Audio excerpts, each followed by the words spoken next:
Good evening. How are we doing? How's it going, boys and girls? There is something wrong with our little total thing. How are we doing? It's been a warm couple of days since Dark Souls or Demon Souls, whichever Soulsborne we're playing with. I think I've de-stressed a little bit from then. I think the adrenaline has left my system. I've got my shaky hand is no more.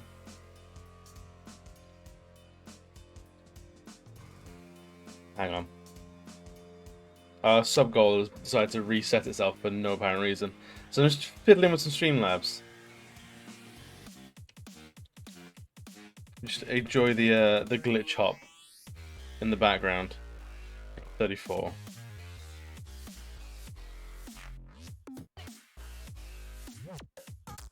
There we go. That's better. But how are you all doing? So we are doing something real special today. If you're a member of the Noodle clan or know who they are, then you'll know why this is called A Brush with Death. Let me stick that in there. So we are drawing today a Noodlemancer, a noodle-based wizard. I think you'll agree is fucking adorable. Let's bring that down a little bit so it's just a little bit darker. Group that up into stuff. There we go. Now we're ready.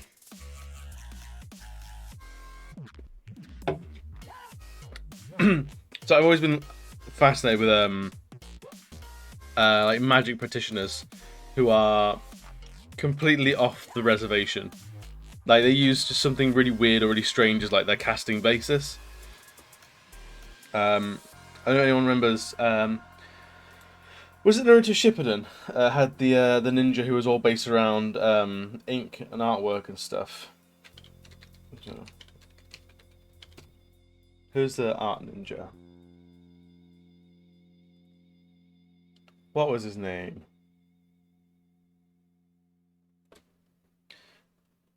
I think it was it 𝘖? Yes.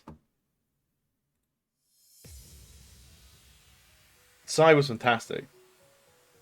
Because he didn't fight like a normal ninja. I'd say normal ninja, whatever normal counts as in Naruto. But he was completely different.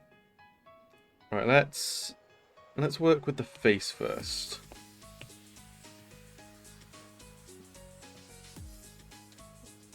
I'll be bringing that down. Start with that mouth.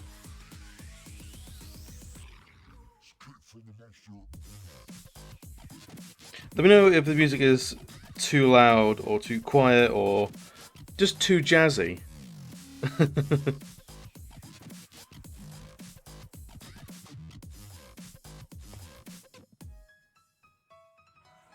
Not quite sure about that line.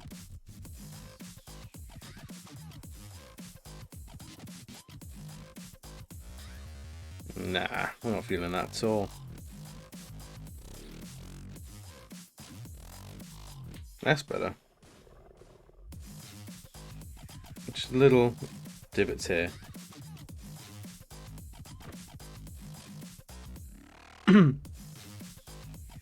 Actually, something I need to keep setting up is the reference.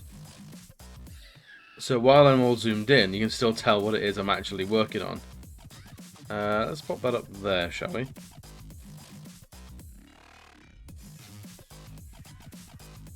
Perfect. So this is a character that I've been wanting to do for a long time.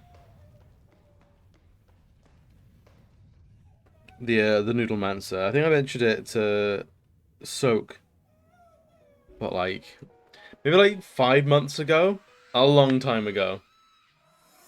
So it's good to finally get this guy sort of out there.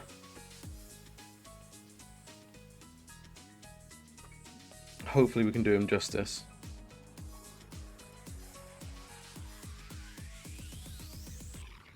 Get them cheekbones in.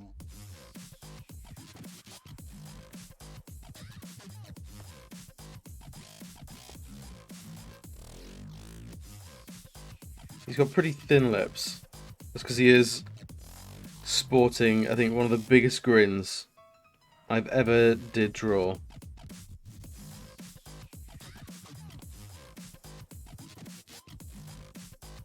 We're very careful to not overdraw the teeth on this guy, because I don't want to. You see it quite a lot with illustration, particularly with people and teeth. Is if you draw the teeth too hard, they end up with like peg teeth, and it's horrible. Bye, dude. How's it going, man? It's been good. It's been busy. Half my team at work are on holiday, so I'm covering everything basically. So it's a good time. Tonight is well needed.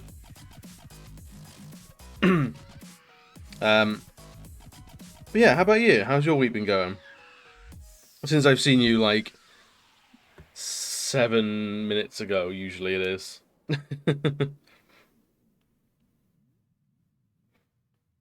But it's alright, like we knew it was all coming. Unfortunately, today was like the busiest day.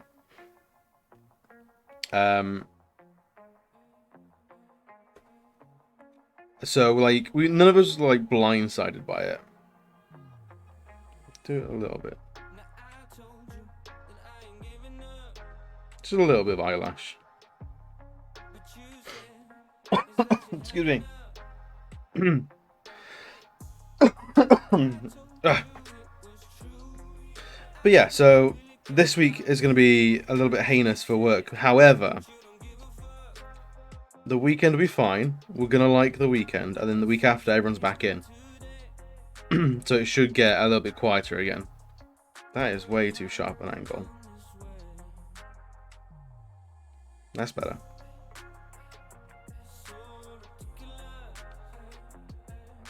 Not too bad getting work done, but kind of drained now, so having a chill evening. Good. Always recognise when you need a chill evening. But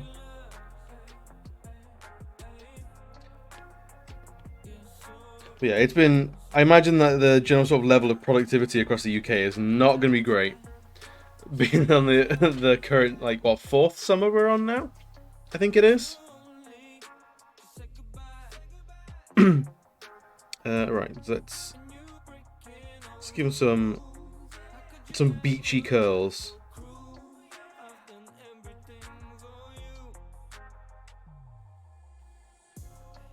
No, I'm not liking that at all.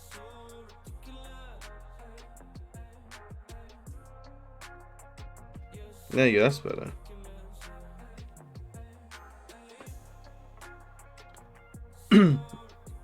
This guy is one of the chillest guys I think I'll ever drawn. Is the most chill man ever. Like, no like drawn swords, no skulls, just smiling, like having a good time. Right, let's.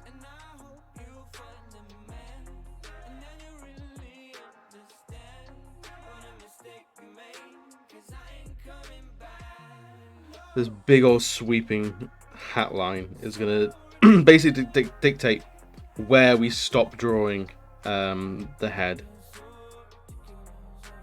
So it's really important to get that right.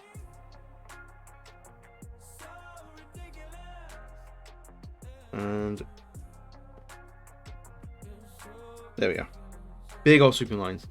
These big like sweeping lines either go very well first time or not very well in the slightest, like the 100th time.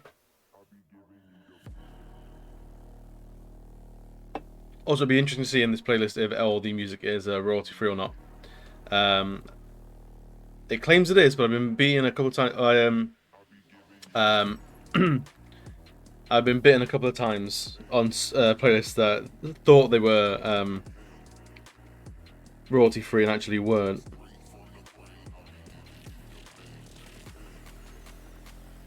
As it happens. Alright, let's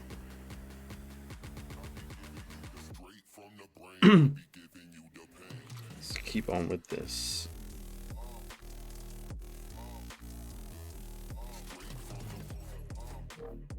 This is getting a little bit into whoop step now. I'm not quite sure I'm feeling this. I think this is very much my speed. Let's see what else we can find.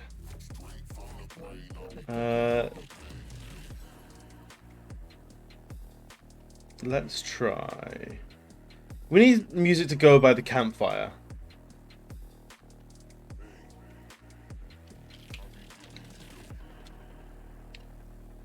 Let's have a look, shall we? Having a look at just playlists for campfires. Campfire songs, campfire vibes. What's campfire vibes? Actual songs. No, thank you.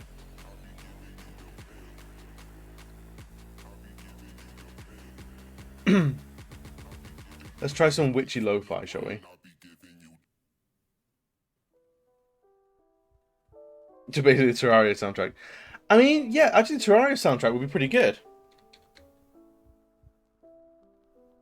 Let's stick on the Terraria soundtrack. No. I expect everyone to be playing Terraria on your end, as I'm going to be thinking about it now. It's the overworld music. We all know it. I don't know who gave Terraria permission to have songs this good in its soundtrack. But holy crap, they're so good.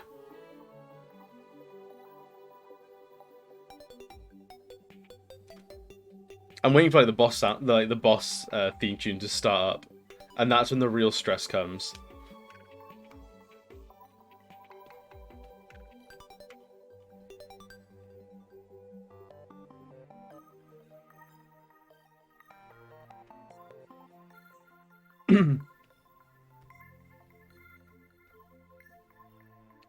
Right, we should be able to just bring this straight across here.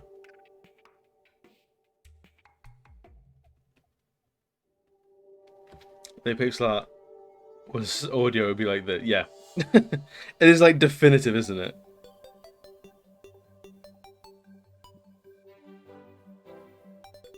Right, I need to be too careful about like how straight these lines are, because it's quite a well-worn hat.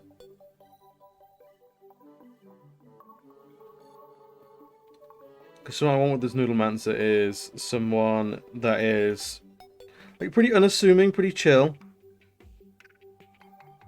Who's basically like a younger Uncle Iroh. A nephew Iroh, if you will. That's who this is meant to be. Right, let's continue on that.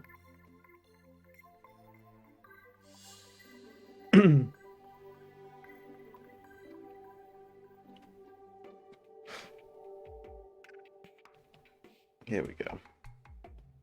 We actually need to get the Terraria squad back together, Bio. You, me, Doom Goblin, Avian Lion as well. Like, we only just got to hard mode, and then like life just took all manner of swings at us to keep everyone nice and busy.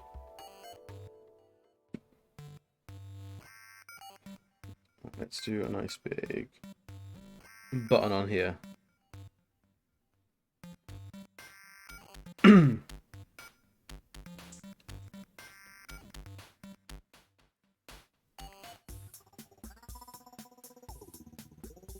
And then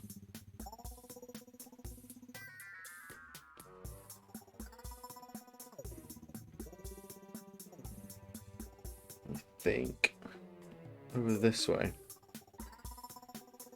Dude, like do that from time to time. Yeah, like it was. I'm going to conventions. Ali's had his partner over. I think you took a couple of nights out. Doom Goblin's taken a couple of nights out, and it's been almost like 2 months since we played, and that shit will not stand. And annoyingly enough, like I don't think it's going to be this Saturday that it gets picked up either. I was very fortunate. So I went to Nottingham obviously like a couple of weeks ago now, and like on the day it wasn't very good. Like not a lot sort of came my way. It wasn't really the right environment for an artist like me. However, from the ashes, what's going on? Magic Tay, how's it going, my dude? Thank you for the read. Let's give you a cheeky little shout out, shall we? Magic Raid, how's it going? What were you streaming? What thing is it going to pick up?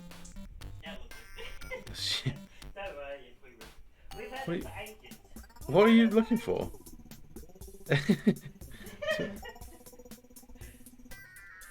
Oh no, are you thonging up? Yeah! Fucking classic degenerate behaviour.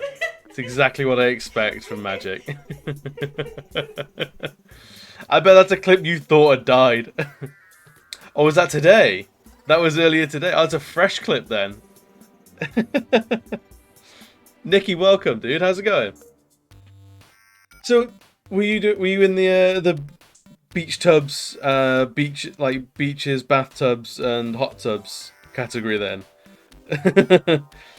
Trying to thirst trap the boys and girls. I respect that. I did the same. I've done the same. As is the way on Twitch.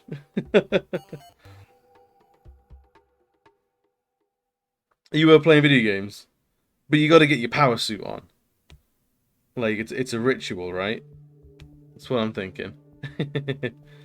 Hey, Samanuski, how's it going, man? Good to see you. Right, I'll zoom out a little bit so everyone can see what we're actually doing. This is our Noodlemancer, our noodly wizard for the Noodle Clan. He shows us what I've said, is that your Slinkini? And he went from there. Oh, I see. You got caught on the stream tangent, I see. As it happens. The tangents will get you.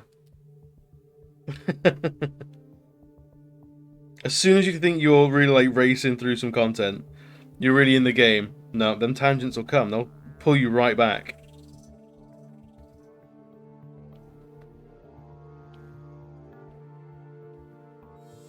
But guys, how are you doing? Sam, I've seen you. I saw you post on Discord. Looking forward to seeing Doodle tonight. Oh, thank you, man. Well, he's coming along. We're going to try and get some hair done. We're going to finish off that hat, then move on to the rest of it. There's a lot to do.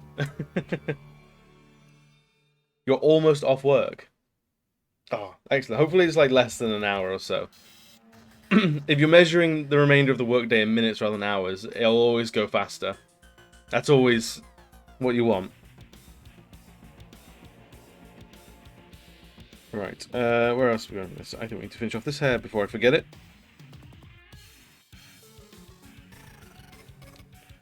So, tunes tonight are provided by the wonderful Terraria and its incredible soundtrack. If you're familiar, you'll know. If not, then honestly, you're so welcome. Because it's coming. To draw IRL, then pre-open PC. No. This is all iPad. I haven't put an actual pen on an actual piece of paper in years. It's becoming a thing, I feel. Like, the longer it goes on, the more I'm like, I should probably try that again. Make sure I could still do it. But no, I am basically 100% digital at this point. Just because, honestly, it's a lot easier to be.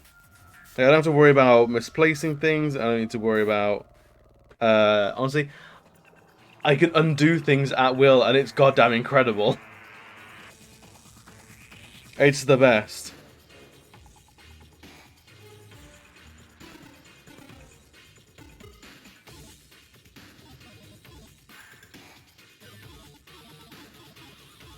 It's just some random magic trinket.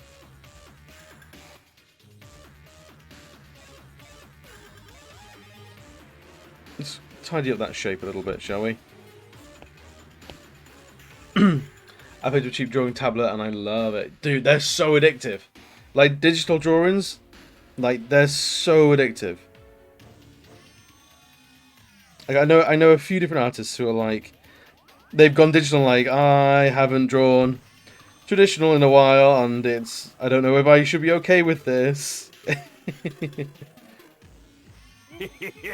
Thank you.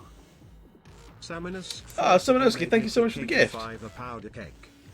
What a hero. I'll tell you what, while you're here and you're gifted stuff, while you're being a good egg, let's give a cheeky little shout out to Simonoski. I think most of the people in the chat know you. Actually, playing, is that Demon Souls, Dark Souls? No, Bloodborne? Yeah, Bloodborne. It's a Soulsborne. Do you get them or do they get you? I forgot how quick that game was. Using a big blade as well. It's brave.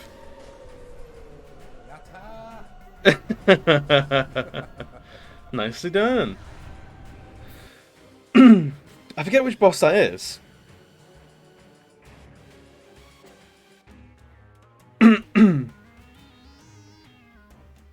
But I haven't played that game in ages. It was the first game I got back into Soulsborne games with in lockdown. And I've been on like a Soulsborne binge ever since. One of the many challenge dungeon bosses. Yeah. The challenge dungeon gave me so much trouble. In particular, the one where I think you take double damage. Or enemies deal double damage. That was the rule of it. That's the dungeon I struggled on most. Because my character, like, up to that point, had been getting beefier and beefier. And then it all got ripped away. And I was back to, like, one-hit KOs on everything. I was like, oh no, I'm not ready for this.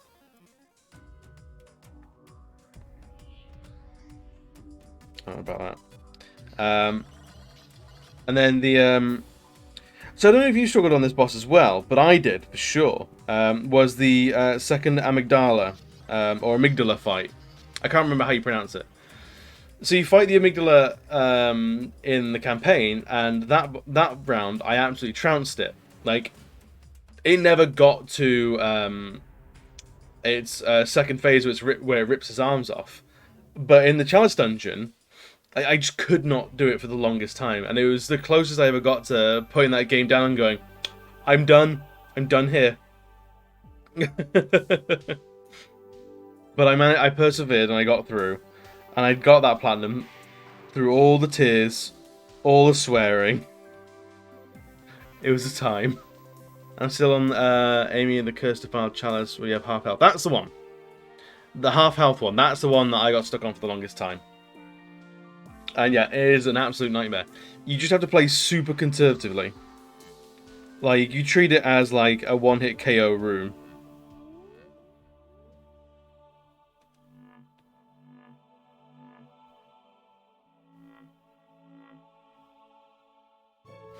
It was so tough. But are you looking to platinum that game?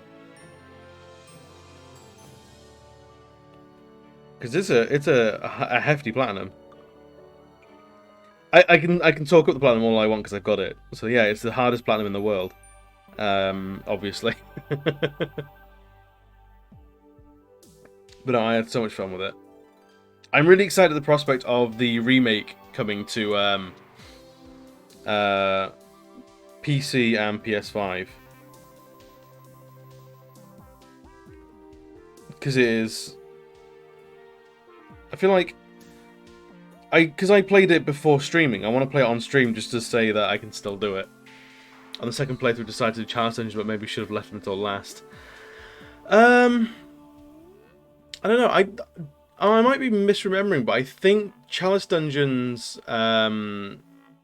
scale with playthrough. So in the same way that each like normal boss gets tougher on each playthrough, so do the challenge dungeons. Because I only did the one playthrough. I did the entire trophy on the first playthrough. And I think I remember reading that like some guys are like, just one playthrough. Don't come back on New Game Plus. It will just wreck your shit so hard. It's a bad time for everyone involved. I always love watching people draw over the sketches. Ah, thank you. It's weird how like you watch artists and you're like, what is that? That's gibberish to me. And then, because I know what I want it to look like in my brain hole, but you guys obviously aren't privy to that information.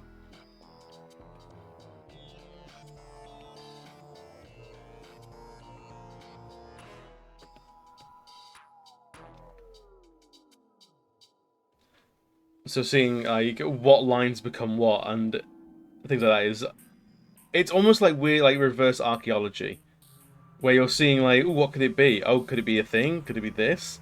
Nope, it's something completely different.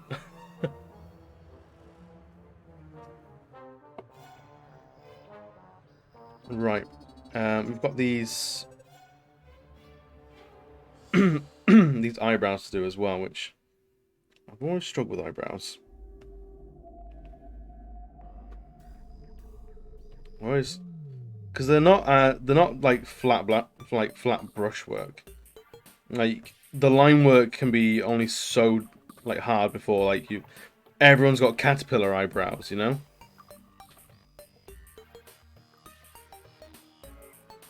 Right. Now we're onto this sketch down here, which I took some care over. Honestly, I did. Because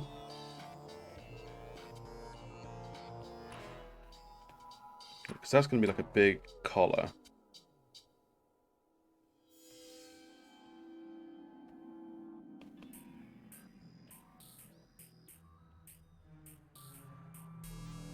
So, because this is going to be like a big button-up collar that's sort of like casually undone.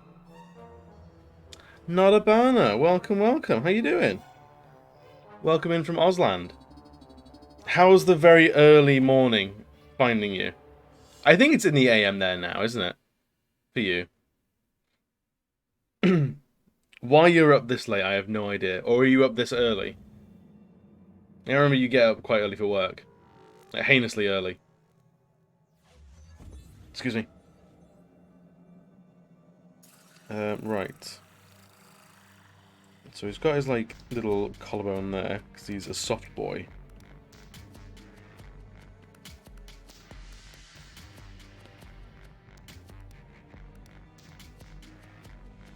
Which means I'm going to be a good boy and do the dishes. Back shot.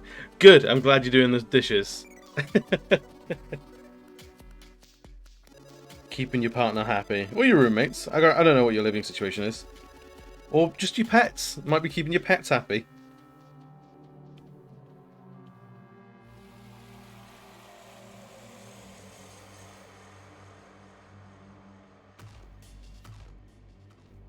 Cold and slowly getting ready for work. Cold is the best though. Cold makes me go faster. Because you want to build up that heat.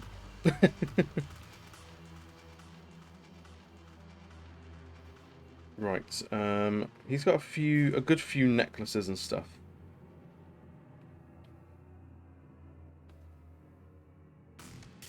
He's got that as well.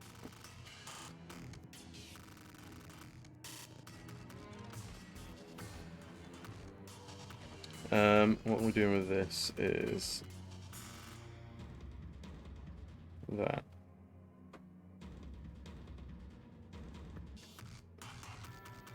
Because he's got very, like...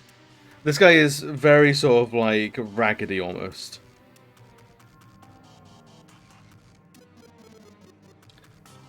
𝘿𝙀𝘼𝙏, dude. How's it going, man? Good to see you. Good to see you.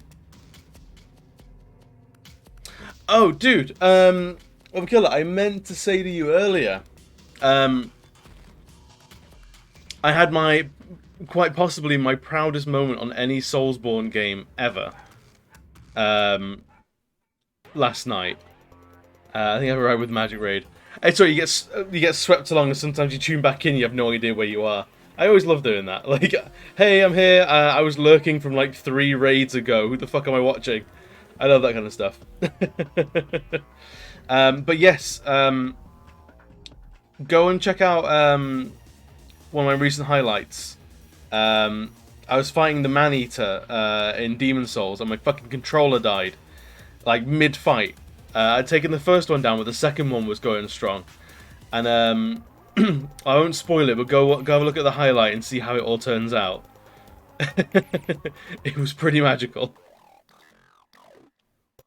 The bed's too warm to get out of. I mean, true, that's fair. Like, I've got a particularly magnetic bed as well. Like, that's generally how we describe it, as a magnetic bed. Sorry, my dog is barking at a cat that has the audacity to walk past.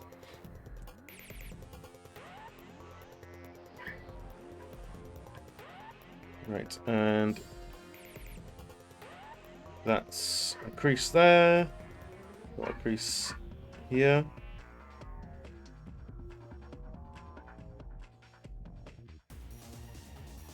Right, the creases are going to come from like the buttons, because those are the anchor points.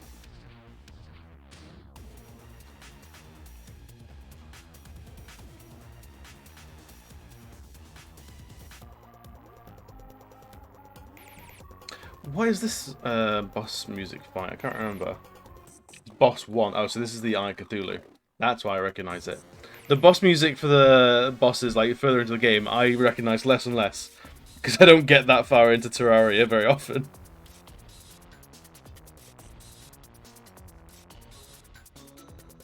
I was going to put a button there, but I'm thinking against it, maybe. Maybe no, I think you should do.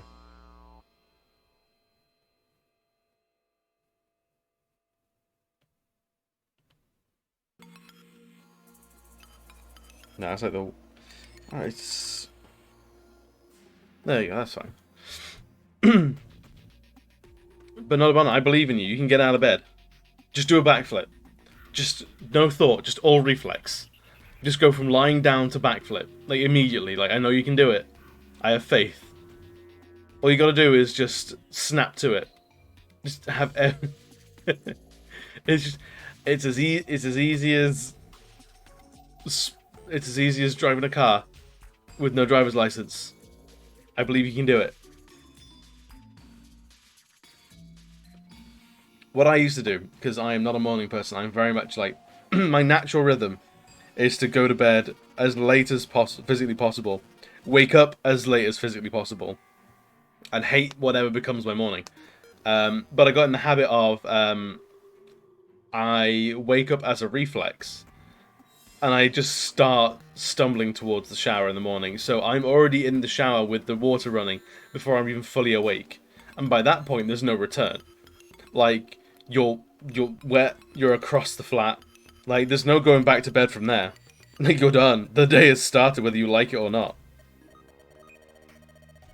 It's, it's the pro moves of the not morning people.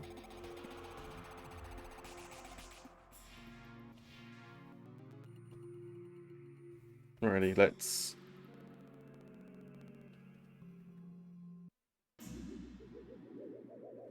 get this. So this is all just like extra flavor. These bands sort of don't really do much. They're just kind of there for fashion and interest. Give me 10 more minutes. Don't make me set an alarm. Don't make me hey Google.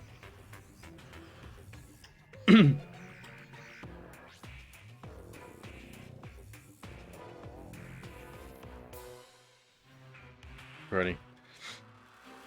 It depends. I mean, like, either you get out of bed now, or you tough it out, you stay in bed to the point where you're going to be late for work. Like, not just like 5 minutes late, but like late. Like 10, like maybe like an hour or two late to work. And by that point, the day's already kind of wasted, so you might as well stay in bed, go back to sleep, wake up tomorrow and have a complete do-over. Because that's how it works, right? There's a cut-off point where you've stayed in bed too long, and you might as well spend the rest of the day in bed, and that's it. You'll just... This day's a write-off. Tomorrow we're doing everything again. This day doesn't count. Control Z the day. Welcome back, 7SK. How were the dishes? Giving you jit? Or were they blissfully okay?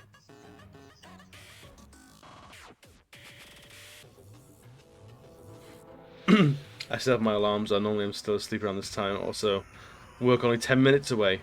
You don't tell work that. You don't let work know that it's fine, you're only a couple of minutes away. As far as work knows,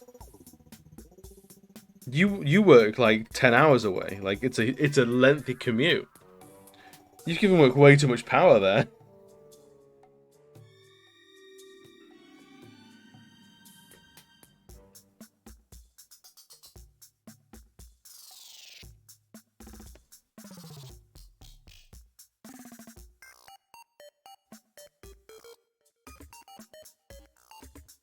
What are we doing here? This ain't right. This ain't right.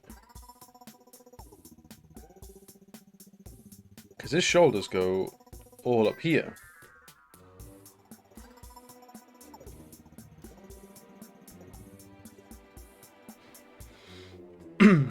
I've been getting up later and later for work recently, and it's close to being a problem.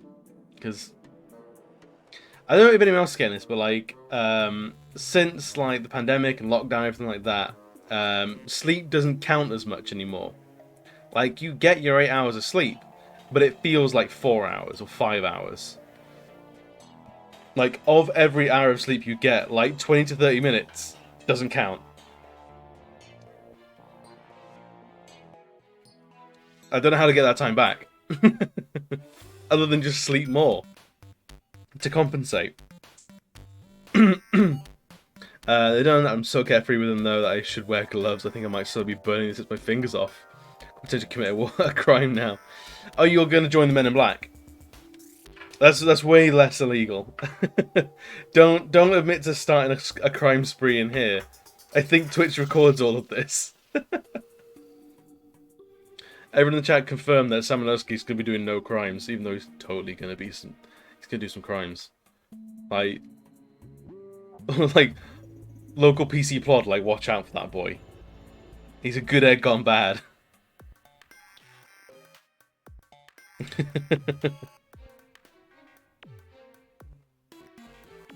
Right, we have got so much of this stuff left to do. Every now and again, I'll zoom out of a character and go like, oh yeah, we've got so much to goddamn do. Even though I do like starting characters when I'm drawing. However, like, I like it because there's so much I can draw. Like, I can jump to anything. However, it's kind of overwhelming sometimes that you've got the entire goddamn thing to draw. The people that just draw like busts, so just like head, like neck and shoulders at most, those are the guys that got it all sorted out. Idiots like me that draw the entire body, idiots. Take it on way too much. I'm too lazy for crime. Also, I'm genuinely a pacifist. Made school hard, but life easier. Nah, that's fair. Also, yeah, crime takes effort. Like, there aren't many crimes that can be done from like just like the comfort of your couch without really doing much. Maybe pirating a movie. I always fail when it came to drawing articulation. Nah, everyone fails. That's the secret, is no one's born good at it. Everyone is shit to begin with. And the people that are less shit are the people that like didn't know when to quit and just kind of stuck at it longer than most. It's same with anything, like, it's just practice. I have all the faith in the world that anyone can draw. And I will die on that hill.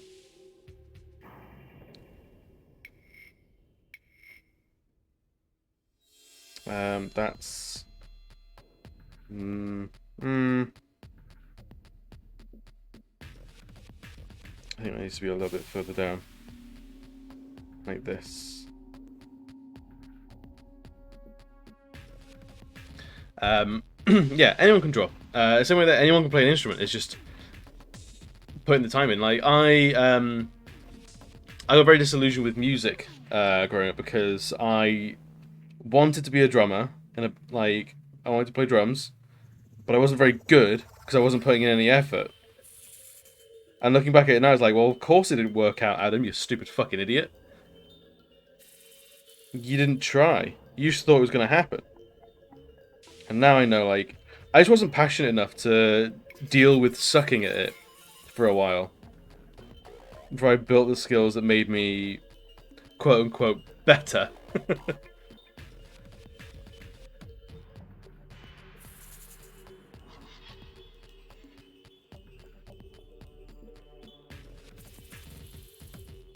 Right, why? I suppose like languages, like programming, coding, that sort of stuff. I've like tried a little bit, but then it's never like either I never had to learn it, or I could just sidestep it completely, and like the base knowledge was enough to get me through whatever I was doing, that I never like pushed through with it. And honestly, coding is probably something like. You know the question, like, what would you tell yourself, like, if you met yourself as, like, a kid, like, you're just in that transition between, primary school and secondary school. It's like 10, 11 years old, like, maybe 12, something like that, before you're making any real choices in your education. Like, what would you, tell yourself? What would you tell your 10-year-old self? And mine would be, learn a fucking language, learn how to code. You're gonna draw anyway. School teaches you nothing about artwork or drawing. Don't worry about that. You'll learn that anyway because you like it. The coding and the language is something you should absolutely pick up, because you're going to get to 30 and you're going to go, I'd like to learn a language, and you're not going to have time for it because you're doing everything else, like paying goddamn bills. Don't put your finger in that one plug hole. Yeah, that will rip your fingers straight off. How's it going, Ada? Welcome, bud. How's your day been going, man? Is there anything you want to tell your 10-year-old self? Because we've opened the time portal. We're sending messages back. We don't know how it's going to reach anything. It might splinter off, like, what parallel universes exist. But fuck it, let's paddle around in the time stream. What would you tell your 10-year-old self? Not sure what you'd say. I mean, like, you could say a couple of things. Like, I know for a fact, like, if I met, like, 14-year-old me, I just fucking hit him. I wouldn't say anything, I just come straight out of that time portal with fists going. I just hit myself so hard in the face. Just, oi, shut the fuck up. Your life's easier than you think. Just own it, you're a weirdo. Just be stupid. Because it's taken me so long to accept and embrace that I'm a fucking idiot weirdo. Like, so much of my youth was consumed with not being the nail that stood out, and it's so much wasted energy that, like, I could have been doing so much more. I could have learned that language, I could have kept at the drums, I could have done so much more if I just embraced I'm a fucking weirdo. So yeah, you know, like the portal in Infinity War with Thanos stepping out of it. Just, I'm doing that, but it's not like a graceful sort of step to find the next Infinity Stone. It should be just dunk. Just knocking 15-year-old me's teeth out. Alright, I'd bring some money back for the dentistry work, and then I'd hit myself. Let's not send me down an entirely different path. I wasn't a bad kid, but I would say smoking doesn't make you cool, and alcohol will never suit you if you drink to excess. Absolutely. I think that's fair. Although I think, like, sometimes, as much as I rail on, like, don't be weird, like, I think, like, it depends, like, where you learn to, like, the alcohol and the cigarettes and, like, all that sort of stuff doesn't fucking matter. No one cares about it outside of school. Because I definitely remember those kids that were smoking at school. And they were, like, oh, they were all, like, the edgy kids, the cool kids. They didn't care, they were a little bit punk rock because they were smoking. Mama said, don't smoke. But I don't know about you guys, but I fell out of, like, that sort of stuff quite quickly. Easy. Because, like, I never... Like, I always had, like, friends who smoked, and even smoked a little bit through secondary school. But it never grabbed me. I didn't push through, because, you know, like, the first couple of cigarettes are awful, and then you start to like them. I never pushed through. So I was constantly at such a slow pace of smoking. I was only ever smoking my first and second cigarette. By then, my like love of tobacco had like recessed back down to my first cigarette level, and I have one, and it's like there's this trash again. It never hooked. Alcohol though, I spent some years drinking a lot. Yeah, I mean, growing up in like a rural like community, there's fuck all else to do. Like the internet wasn't that good at the time. I had to do something with my days, so getting shit faced in a field and passing out for the weekend was about as good as it'll get. Alcohol is the bomb. Alcohol can be the bomb, or it can be another bomb. I don't know. I grew like really disillusioned with like smoking and alcohol like really quickly out of uni. Like really like in uni, because I was just getting more and more hungover for like less and less return. I was like, why the fuck am I doing this? I feel awful. I feel like the worst. And I have no money again. I feel like shit and I've got no money. Why am I doing this? The best nights with friends, obviously, absolutely. A night spent with friends is a night never wasted. Alcohol is bad, I just couldn't handle it because I never ate properly beforehand. Ah, I see, yes. Me and the boys at 2 a.m. looking That'll for beans. You spend your youth looking for beans, I see you, sir. Can I get a fucking hell yeah for beans in the chat? Leo, thank you for the lurk. I appreciate you ever so much. Lurks make the world go around. But yeah. Fucking alcohol I really like soured on. Like really quickly, you know, like 21, 22, I was like, I'm fucking over this. Like, why? My head hurts. Like, I've got the beer shits. Like, I'm sweating. I'm freezing. I don't want to be up. I'm tired. I've got no money anymore. Like, why am I doing this? Like, and then I stopped drinking. And I found out I still enjoyed nights out exactly the same. So I was like, oh shit, thank God I don't need this to function. I can still be a social person and not drink alcohol. Because that was a genuine concern of mine. Was, oh no, am I going to be that fucking... just that nerd going like, I'm sorry, I don't drink alcohol, so I can't come to the pub. When you absolutely can go to the pub and not drink. It's entirely possible.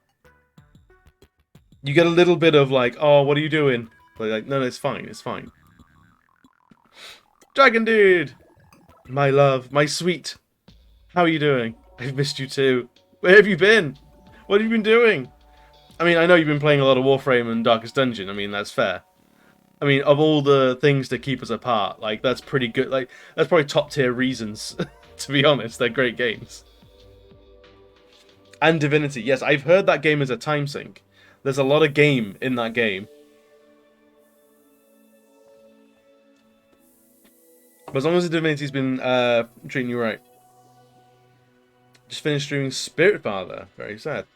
Oh, what's Spiritfarer? I've seen the name about, but I don't know much of it. My family would have a piss up after every funeral. Long story short, my great grandmother funeral after morning I think was fun. I had a lot to drink. That's fair. No, I think that's the extra levity after a death is definitely a help. I think that's completely valid. Although it's not something that happens too often, I hope, in your family. His funeral-based piss-ups. But no, I get the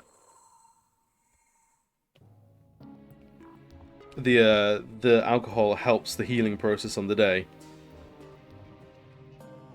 So those are tough situations, man. Especially if it's like family that only ever gets together when there's a funeral. Which I think is the majority of my family. In short, you take over Sharon and Shepherd Lost Souls. The art is amazing. The game is sad and emotional. Oh, so you're dealing with death and like all the dead people and like all their woes from life and stuff. I see. That sounds cool. You become the new boatman. I'm assuming it's not Sharon from Fallout. It's the actual Sharon.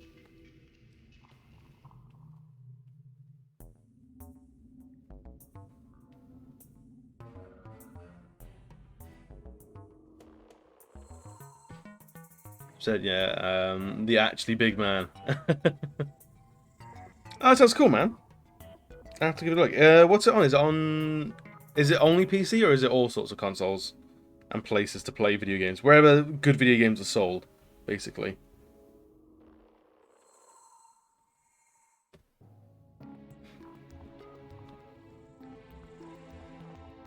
It's on Steam. Oh, okay, cool. I know I just got a PS5. I'm already looking at like PC upgrades because my shitty fucking PC can handle streaming all right. I assume this is all coming through to you guys fine, but yeah, there's more and more games that I want to play. That my PC will not handle this. I feel like my PC is constantly on like borrowed time. It's like one day I'm gonna turn it on and it's gonna be like, no, you don't stream anymore. That's not a thing you get to do. I'm like, fuck.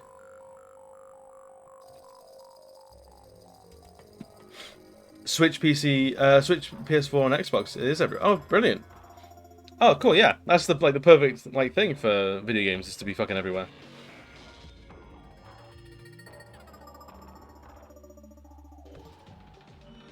Also, how is the world looking for graphics cards these days? Because I was gonna build a new PC like February, sort of March time, and literally the only thing holding me back was the graphics card. Are graphics cards looking any like more viable or like plentiful these days, or are they still like gold dust? To us, when you know they've always been. Yeah, I mean it's always like the piece, like that and the power supply are like what you really want to spend your money on in a PC. Everything else is sort of luxury. There's still a shortage. Ugh. I know I saw some reports that like the PS5 shortage could be going to like 2023. It's like holy shit. It's gonna be at this point like a dead console. Like no one's gonna develop games for it if no one can buy the damn thing. It's gonna be like why would you develop a game for a console that no one can get a hold of? I assume the Xbox is like similar.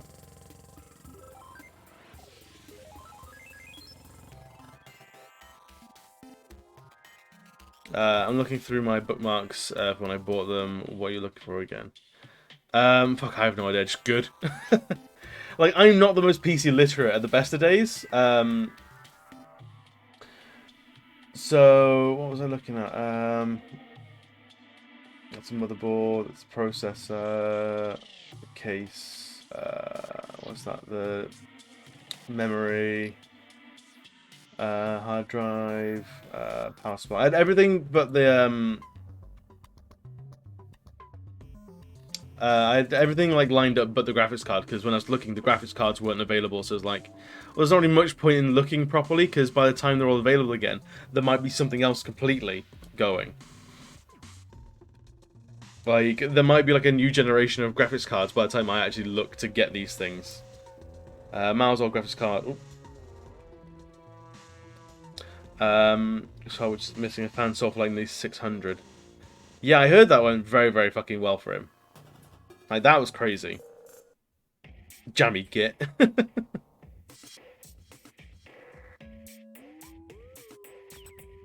Got my video card, 440, it's sold out now, 8 gigabytes. I see, so I only, like, know specs for, like, what do you call it, like, game dev. So, like, anything below, like, 16 gig or, like, 32 is, like, not enough for me. 3 fans, too. The beefy boy. Yeah, I don't know, like, honestly, if, like, if graphics cards are, like, super, super rare, I'm hard time just going, like, I'm just gonna wait, and what I'm gonna do is I'm gonna get the single beefiest graphics card that you can ever, like, imagine to have. Because why not? If I'm gonna wait, and I'm gonna make something that's gonna last a while, make it the beefiest thing I ever did have.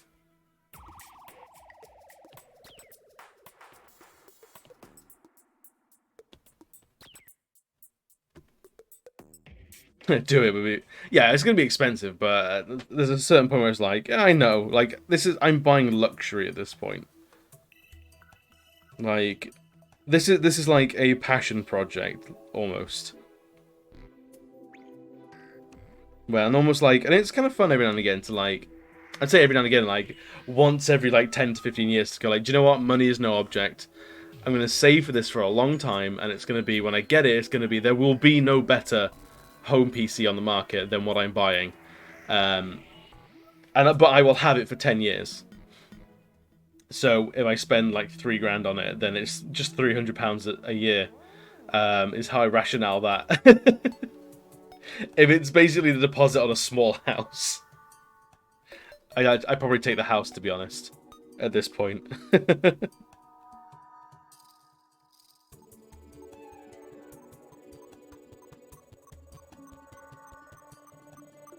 I think I'd definitely take the house.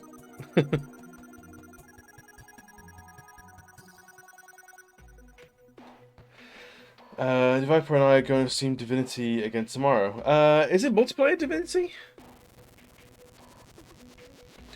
Because I have Divinity on my like wish list of like games to buy and play. What have I got on this?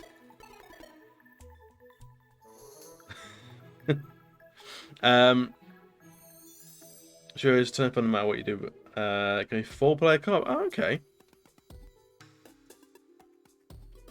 Because I have some money on my Steam wallet, and honestly, like I would like to buy Divinity, but I have no time in my life for Divinity at the moment, because I know it's such a fucking huge time sink. I don't know. I think I tweeted about this earlier in the week. Like, what the? How do you navigate Steam these days? Like, I look at the front page and it's like featured and recommended. You got Bloons TD. I don't know what that is, but it looks like a little simple game. Like it looks like a mobile game. I'm not into it. GTFO, multiplayer stuff I don't care for. The Bioshock collection, I've played all that stuff. I already own it. Why would I need it? There's so much like just stuff. Not even bad stuff or good stuff. Just I don't know the quality. It's just stuff. Also, my PC being a hunk of shit, I don't want to buy something and then realize I can't play it, because then I'm locked into having to upgrade my PC, and that £30 game becomes like a £1,530 game. It's a really raw deal. Like even playing Demon's Souls at the moment.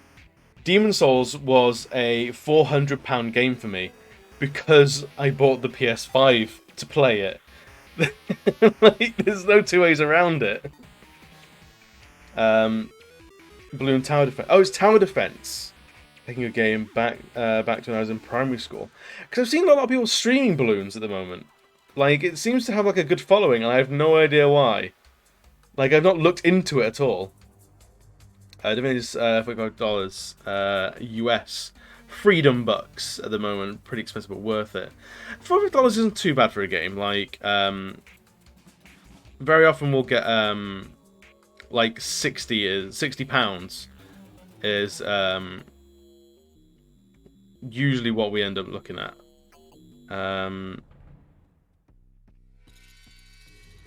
So my store new. Let's have a look at. Do I have a wish list? I can't remember. I probably do have a wish list somewhere. Yeah, there it is. What have we got on that? Divinity, £30. So that is what it is. So that's a game. The first game came out when it was in middle school. Yeah, I think I missed the boat on Balloons. So is it like a is it just like a pure like nostalgia thing that people are going for with Balloons?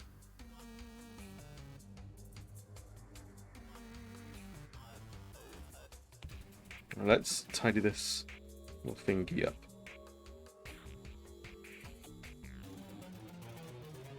Because I've also seen old school RuneScape is being streamed quite a lot these days. And I look at that, and I looked at that when I was in secondary school. People playing old school RuneScape. It was like, what the fuck are you playing? This looks like garbage. And it's come out again. People are still playing it. And I'm like, it looks even worse now because it's not aged well. Yeah, it's a good game, easy mechanics, fairly addictive, but the following is probably caused by nostalgia. Yeah. Oh, that's fair. I mean, I've tuned into games just to watch for nostalgia. Like I watched multiple people play Metal Gear Solid on PS1, just because it's nostalgic. Example. Oh, is he one of the people that got into RuneScape? Is he? Because he tried to get me into Path of Exile, and that game is fucking just gothic trash. Like, it's borderline alchemy goth, and that shit I will not abide. I haven't. He wants me to play it, but I ain't gonna do it. I'm not playing Path of Exile. It looks like garbage. Oh, he's been playing since high school. Oh, I see. Get him on. Where the fuck is he? Defend. Get him to defend this goddamn game.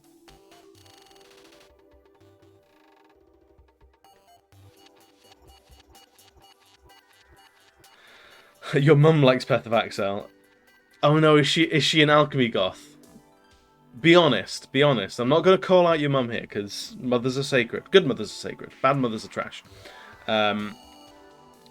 But does your mum own some t-shirts with wolves and dream catchers on them? Be honest. If she does, she's an alchemy goth. Or has it got lots of dragons and fairies?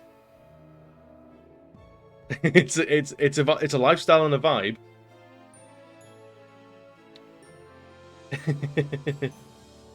No. That's a fucking yes then.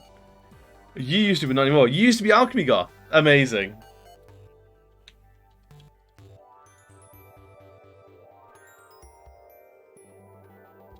Yeah, alchemy goth is like the like your classes as like over-designed fantasy where like you've got like an over-designed like scowling skull in like extra robes and like a scythe that's made out of bones. Never heard of this term before. Google it. Like Google image alchemy goth.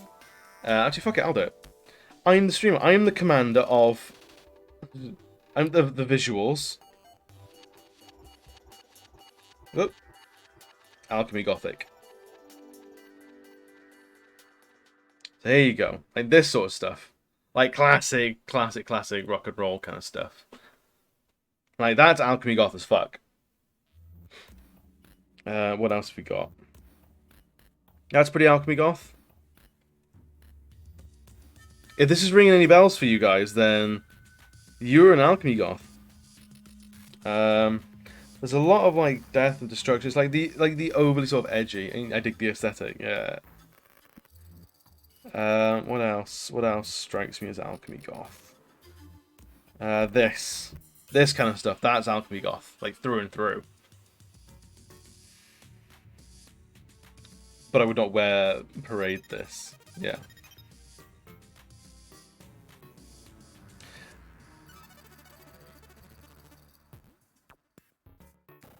So like that as well. That's very Alchemy Goth. I mean, that's slightly more witchy, but the woman with her ass out and the little corset that's not doing anything, that's Alchemy Goth.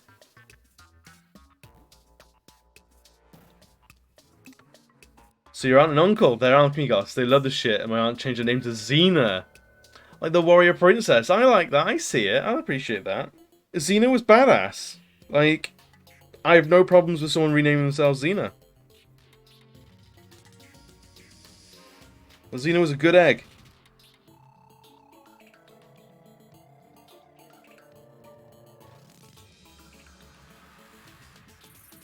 Way better than Hercules.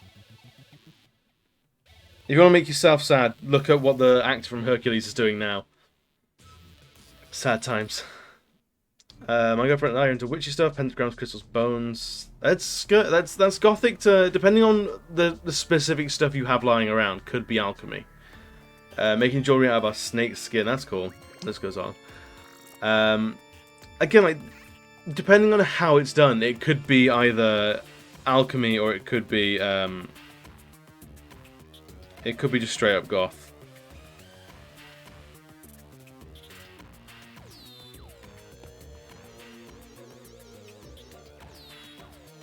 I reckon let's make it a little bit brighter. So we'll see what we're doing.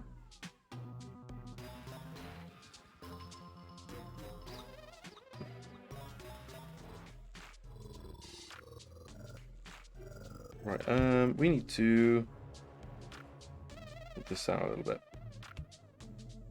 Time to overthink my whole aesthetic and lifestyle for the rest of the day. Thanks. Well, that's what you come for, is the banter and the existential crisis. I'm trying to convince Conquest when we buy a house that I want to scorch a small pentagram to the floorboards. Yeah, it's only sensible to scorch a pentagram into the floorboards. How else do you protect your home? Like, it's the best home defense ever. Have you not... Like, has Conk never watched Supernatural? That's how it works. It's literally how it works. Yeah, do it, do it, do it. Like, if you don't do it, is it ever really your house? Or is it just the house that you survive in?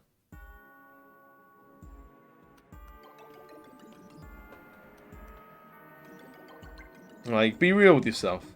Can you ever bear to own a home that doesn't have a pentagram scorched into it? I couldn't.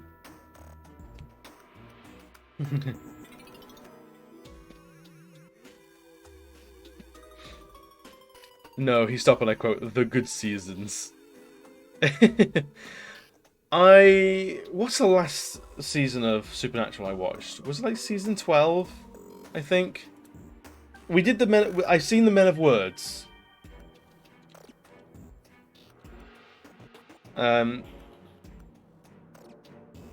15 seasons. I think there's like 2 or 3 seasons that I haven't seen.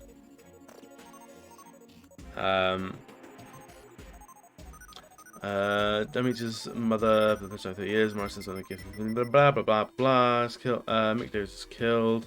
King Dagon. Carolyn's minions. I don't think I've seen season 12. Billy the Reaper, I remember. Kill the Darkness. I think I remember the Darkness. I appreciate the look, Dragon. No worries. Yeah, I'm season 12. Can't bring myself to finish it. Like, definitely Supernatural went through some rough times. Because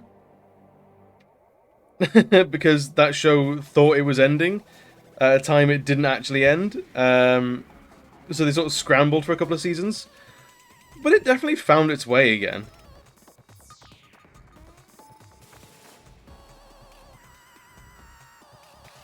It got better when they started like really delving into like all the angel stuff. I was like, oh, okay, I'm here for that because it's all super sarcastic. Like all the takes on like religion and Christianity were like, yes, this is the sarcasm I'm here for.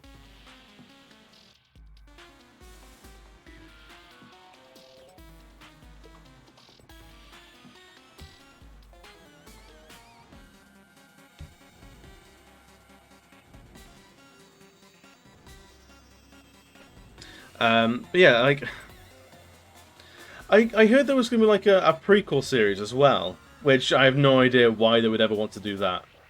Because like it's honestly, just let it. There's so much of it.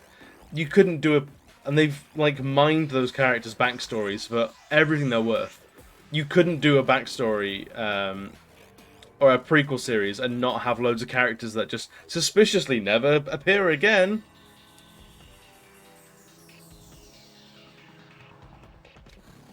Just tried watching Peaky Blinders, couldn't get through it. I think I got through like 2 seasons of Peaky Blinders. It's fine. Yeah, like, is it good? It's good TV, sure. Is it great TV? I don't know if I'd agree with what a lot of people think about it. Rowena and the musical episode. The musical episode was pretty good. My favorite episode was the Groundhog Day episode where Dean keeps dying. I fucking love it. Or was it Sam that kept dying? I think it was Sam kept dying, so Dean had to work his way through the day doing like a perfect run. Peaky Blinders, yeah, was like, honestly, it's to make people who aren't very hard think they're hard. Is because you can walk around a flat cap and go, "I'm the cheeky fucking blinders," and it's like, no, you're not, mate.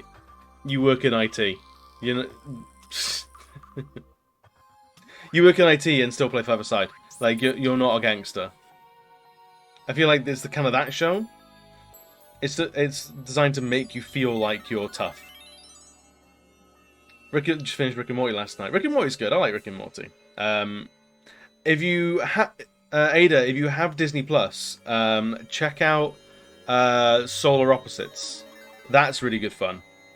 It's the same guy, and it's very much what I'd say is, you know how you get like The Simpsons and you got Futurama, and then you've got Family Guy, and then you get American Dad. And arguably, the second work is like a little bit better than the first. It has very similar vibes. Yeah, Solar Opposites. So it's like the second real work in that vein of like that tone, the animation style, the look of it. And honestly, I think I'd like it more. I think I like it more than Rick and Morty. Because there's less sort of like shock value for shock value's sake. And it's very like more chilled out, which I really appreciate.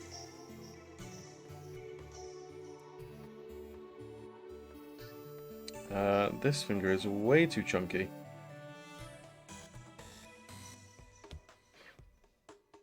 I think it's got like 2 seasons, 3 seasons maybe? Like it's really kind of come out of nowhere for me.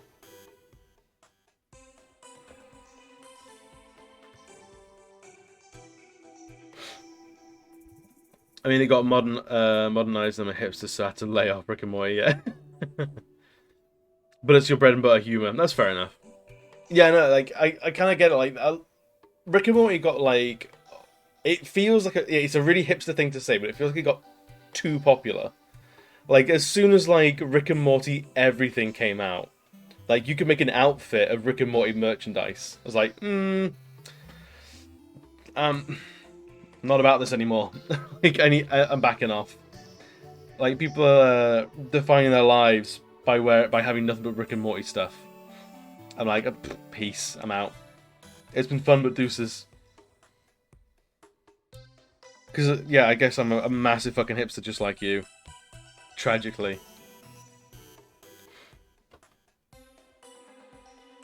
Yeah, sarcastically dry and unhanded intelligence. That's perfect.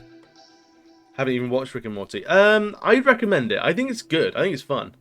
But it is a little... sometimes it strikes as like a little bit try-hard. In terms of its sort of like shock value humor. Like they push buttons just to push buttons.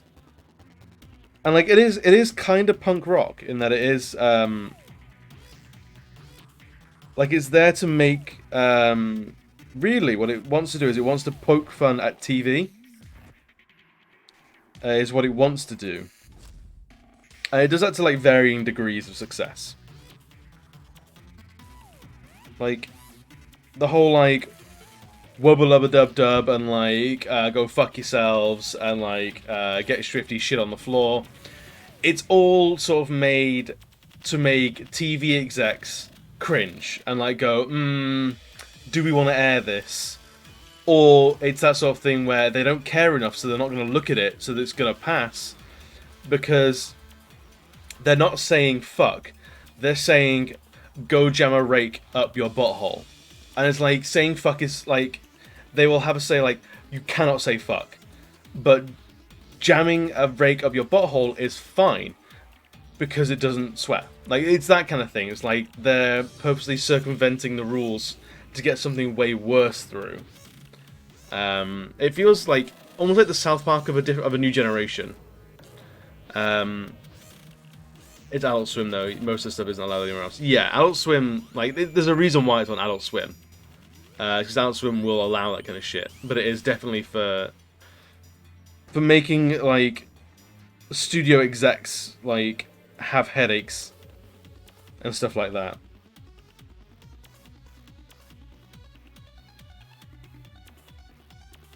So like I like it, but I'm not like the super fan.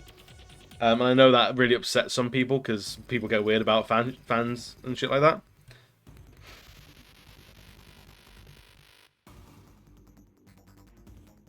I've completely changed like where I'm drawing this hand because honestly, this feels a lot better. So as Nikki was saying before, the sketch don't mean anything. I think that was too much.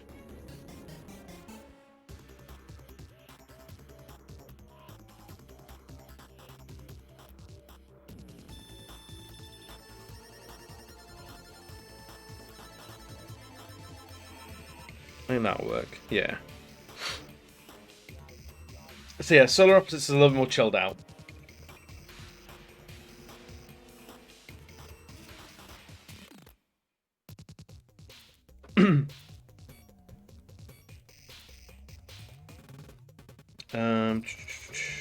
Yeah, let's go over here and finish up this. This forearm.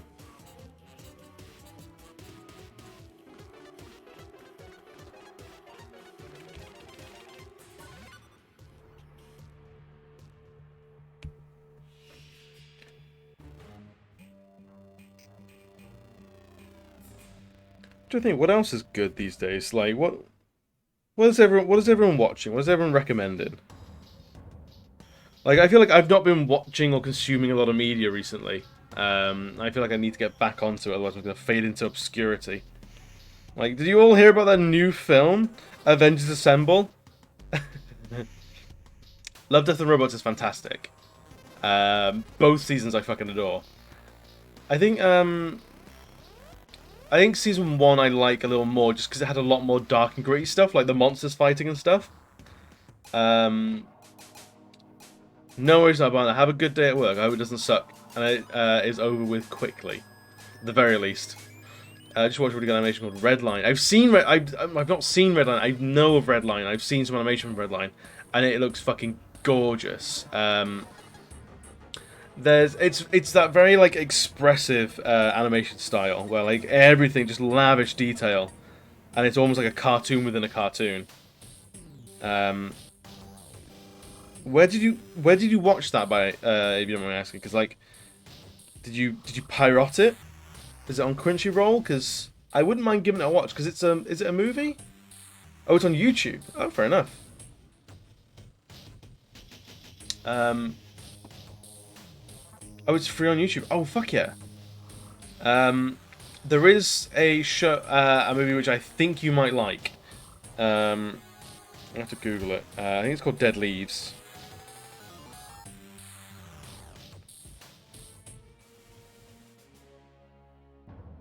Yeah, that's it. Dead Leaves. It's so like visually loud and aggressive, and then the tone of it is loud and aggressive as well. Have you seen it? Please tell me you've seen it. I've never met anyone else that's seen Dead Leaves. If you haven't seen it, like seek it out immediately. It's so good. It's stupid and gross, and it's like 45 minutes, and that's it.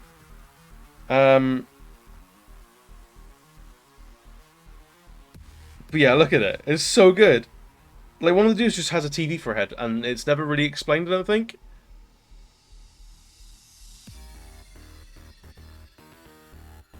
Let's look at some of the, like GIFs. Just to see the motion and stuff, to be honest.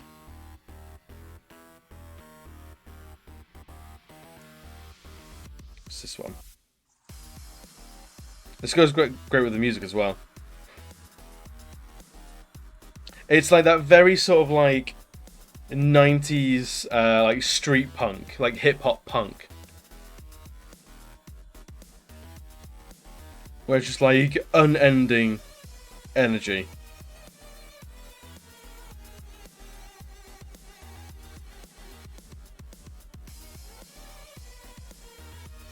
But yeah, it starts off two characters just like wake up in the middle of nowhere, no memory or anything like that, and they end up destroying the moon. How they get there and how they do it, I won't tell you, but yeah, the moon rip in peace. Used to do graffiti and has that style yet. Ah, you're a graffiti boy. Have you still got like any of your work, or like you said you used to? Did you stop? Because you need to get on TikTok and make a fucking fortune if you're doing graffiti. Yeah, that shit does so well on TikTok. Especially if you're like super messy.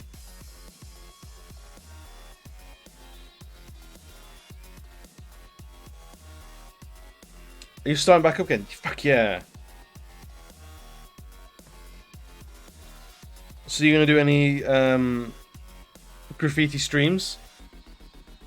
There's this guy on Facebook doing stuff in his shed. I think I've seen that guy. He's on TikTok as well. He's really. Does he do? He uses a lot of like '90s cartoons, like Cartoon Network, sort of Courage the Cowardly Dog style cartoons. I think he uses. I'm sure about have to move computer and stuff. Yeah. I mean, like you can stream off your phone. I don't know how good it looks if you stream from your phone, but you can at least do it. It's a thing that you can do.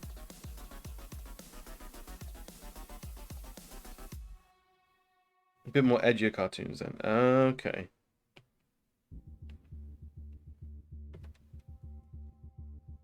Yeah, do some. If you like things like Dead Leaves and that sort of like street punk sort of graffiti style, I'm sure you've seen 𝘿𝙍𝙏𝙃, right? If you haven't seen 𝘿𝙍𝙏𝙃, I'm gonna Google it as well and show you what it's like. Because that's one of my all-time favorite shows, and the style in that is fantastic. You've heard of it? Well, get ready to fucking see it, son.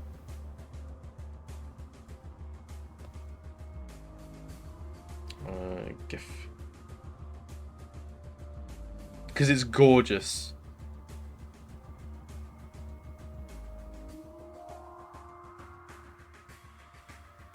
I'm ready to type as we speak. Like, it's so good.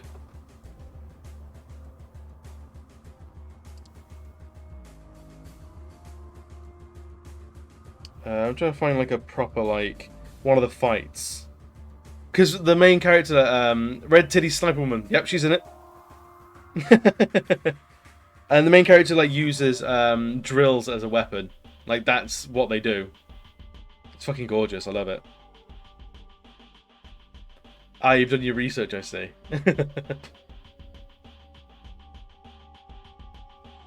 But yeah, it's absolutely stunning.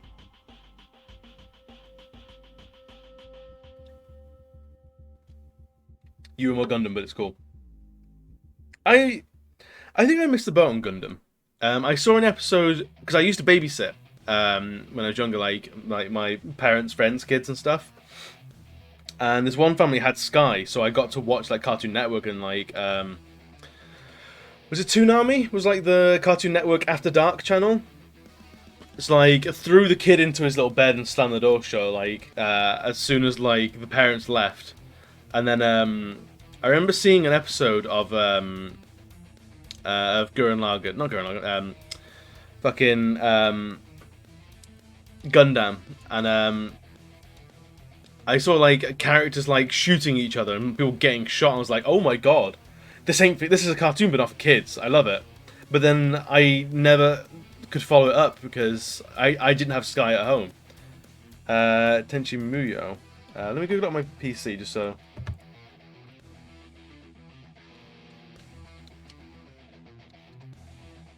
I'm not sure it rings a bell. Oh, I recognize the characters. Yeah, that's very Inuyasha sort of era anime. That's the first one you ever watched. No, it looks like a proper like 90s kid like entry anime. I think my like entry like anime like outside of like Dragon Ball and stuff was probably Yu Yu Hakusho. You fancy the teal hair woman. You like a woman who can kick your ass. I see, I see. The fighty types.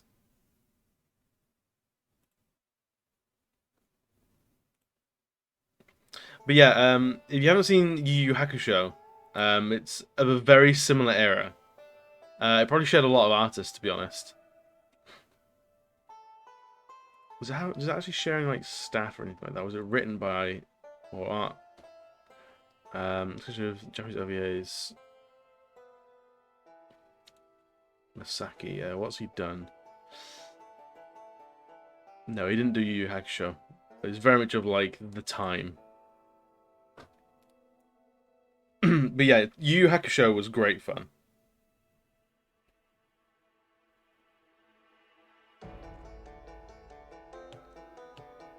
This is not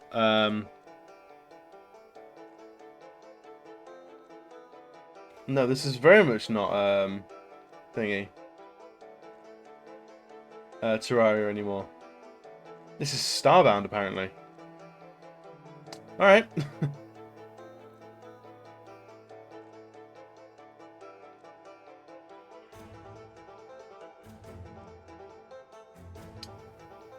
I'm happy to just let this rule. Starbound. I've heard a lot of good stuff about Starbound. I fear it's another one of those games where like I'm just never gonna be able to play it because time it just fucking hates me.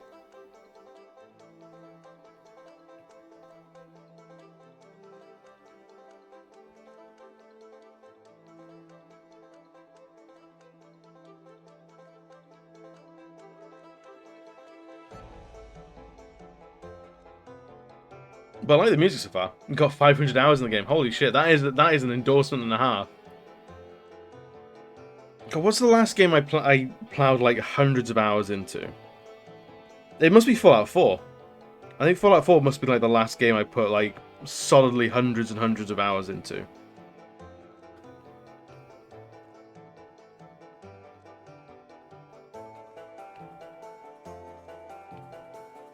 Because I am a huge sucker for the Fallout games.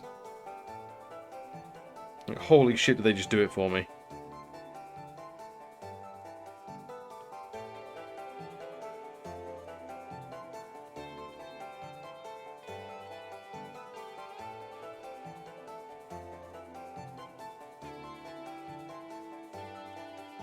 What are we doing with this actual shoe line here?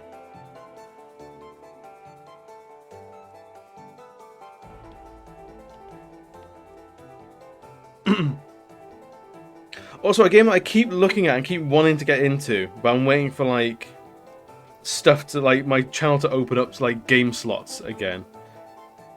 It's fucking Stardew Valley. Why do I want to get into Stardew Valley so much? Like, I'll look at it and go like, looks fine.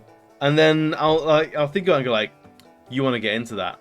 I'm like, fucking brain, why? Why do you want to do it? And brain just goes, you just gotta. Just do it. You just gotta. It's one of those one-offs you have to play. Yeah. It's a weird one, man.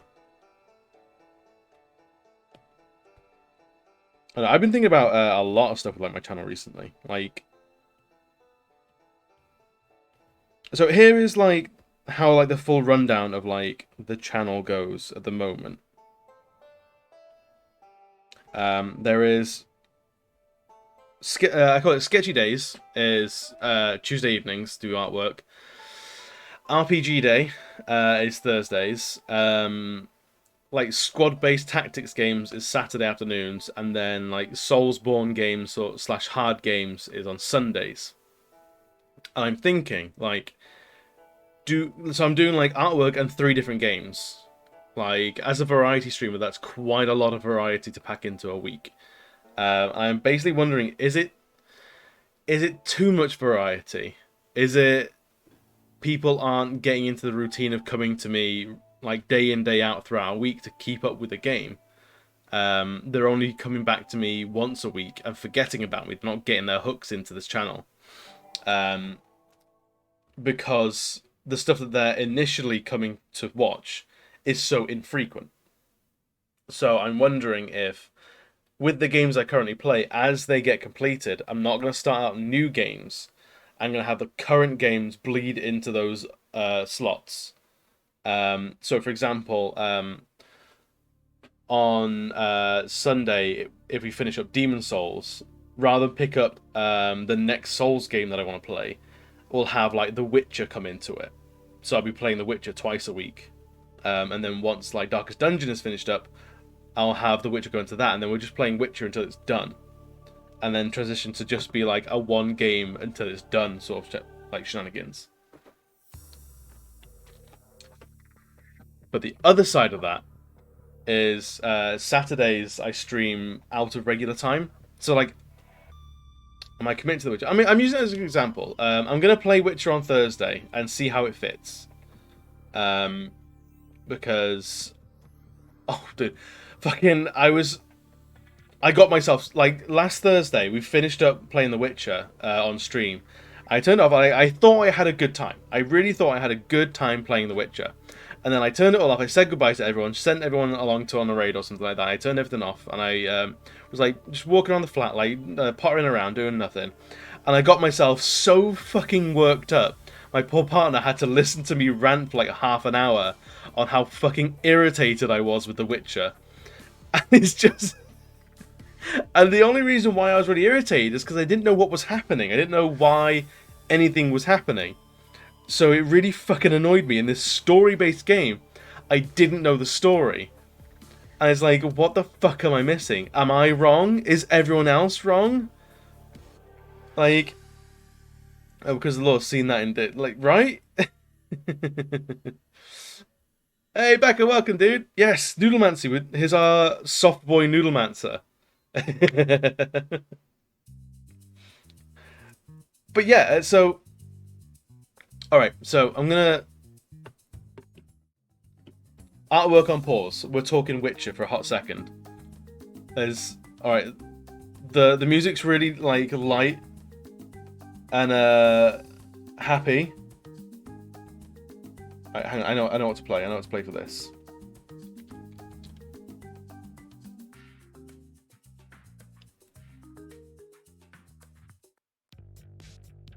Where is it?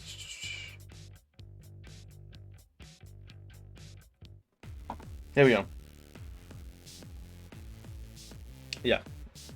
So my problem with what we'd seen in The Witcher so far was, so you pick up with Geralt, or Geralt, Gregory, fucking 𝘿𝙍𝙏𝙃, who's like some lonely fucking sword boy. You're sat in a bathtub, and then someone magics a crab into it, and like, that's not okay. Yeah, Gibraltar. And like, there's a woman there that sort of like magic this crab into your bathtub, and it's like, you know I don't like that. It's like, do you not?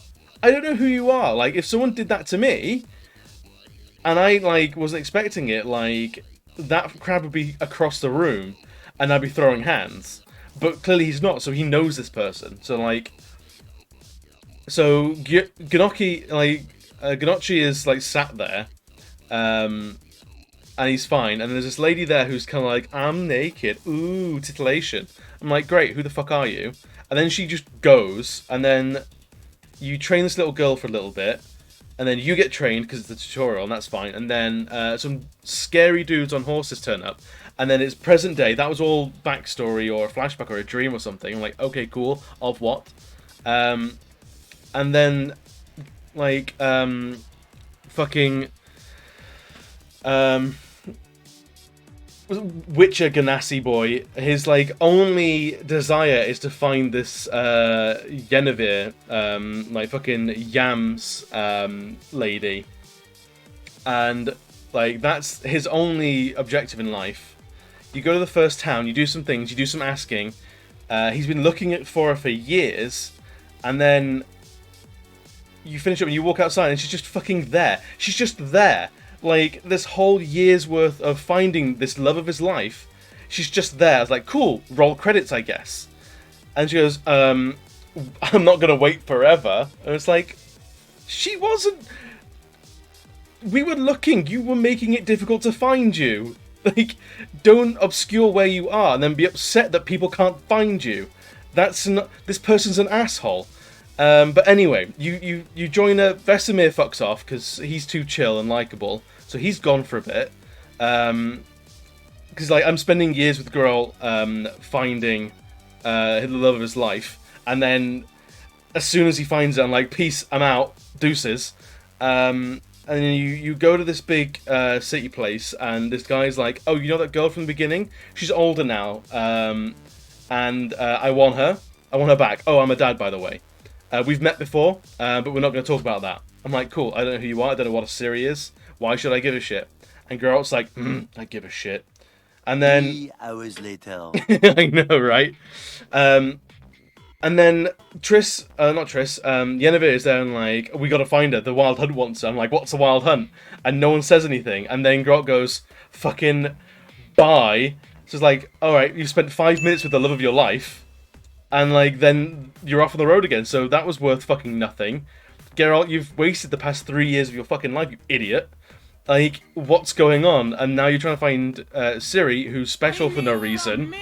I need plenty of milk because I'm fucking just... And, like, still don't know what the Wild Hunt is, but everyone else knows what the Wild Hunt is. It turns out Ciri and the Wild Hunt are all explained in previous games that I was told by everyone else who played the third game not to bother with. They don't connect. And it's like...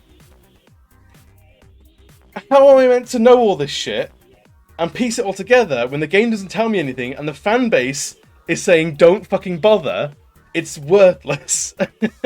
Next, like, Atomic, fucking welcome, dude. You found me on a rant. I've got myself riled up again because the fucking Witcher, the fucking, just fucking. And I was like, I am at my wit's fucking end with this game. Like, I don't know, like, Geralt, what does he want in life? What does he do outside of killing monsters? Like, he wanted to be with the love of his life, whom he just abandoned. So, like, clearly that's a fucking lie. Like, everywhere he goes, like, cats hiss at him and people spit at him, so, like, the world doesn't like him and by proxy doesn't like you. And I'm like, why do I care about this world? No one likes me. So why should I like it? Like, why does Geralt not just like become a hermit? So I did some research. I fell down some Wikipedia holes, which I didn't like having to do. But now I know Ciri is like magic Jesus. She's like a walking nuclear warhead, and the Wild Hunt are interdimensional elf slavers that want Ciri for extra dimensional elf nefarious things. I'm like, okay, cool. Tell us that. Like, Geralt has met the Wild Hunt before and knows who they are. Like, why is that not common knowledge and, like, given to me? Like, all the characters know this stuff, but me as a player, I'm denied this knowledge. So, fuck you game and fuck you fanbase. You lied to me, you set me up for a fall. But now I know this stuff, so I think I'm gonna give it another week. I'm gonna play it again on Thursday. I'm gonna do nothing but main story. And we're gonna get get more into it and see if I can actually latch onto it now, because I feel like I can. Now I have the tools. I can latch onto it, and like that's rant over. Back to the artwork.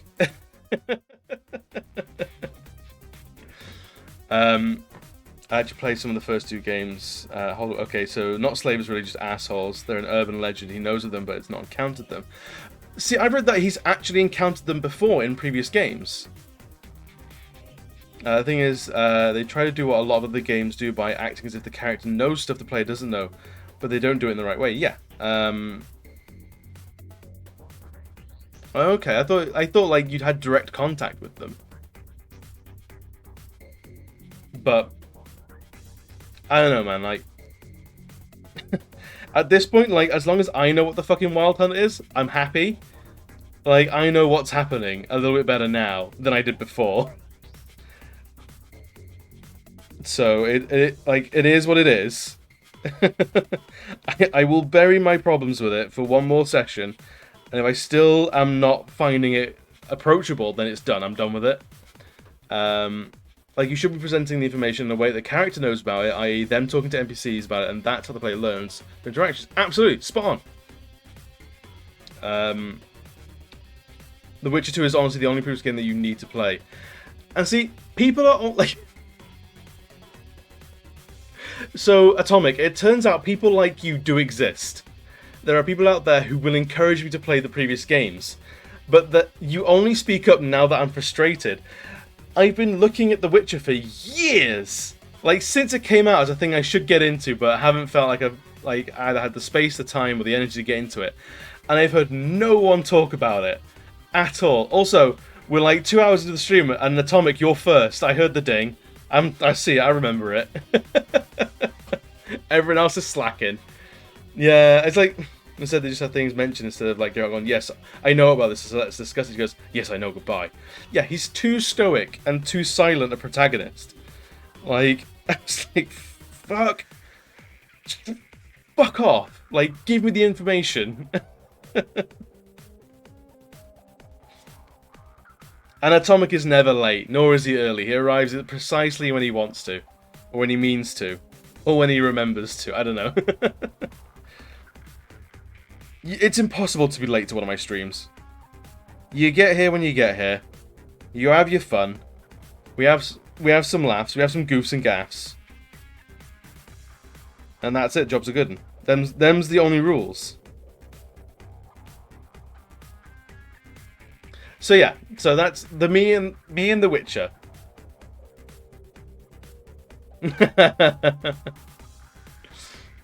Atomic, are you not a wizard? Are you not like a radiation wizard? I thought you were. I always assumed you were. You're a wizard if you believe it. I believe in you. You mysterious bastard, you. Bio, welcome. You fucking late-ass motherfucker. Where have you been? I've been on all... I've said too much. I've overcommitted to my rage of The Witcher. It was reaching the River Chelt levels of ridiculousness, and you weren't here to like reel me in. So now I've said a bunch of stuff that I can't take back, and I'm gonna play it tomorrow. There's gonna be a bunch of Witcher fans in there, and I'm there going like, who is this fucker? Why is that? What is this? This is all bullshit, and I'm gonna upset them all. We're all gonna be upsetty spaghetti together. Detention. Absolutely won't happen again. Holy shit, can you imagine? I let this happen again? No, once more and you're banned, sir. Get the cane. No. The cane isn't for punishment. The cane is for happy fun times. It's the reward cane.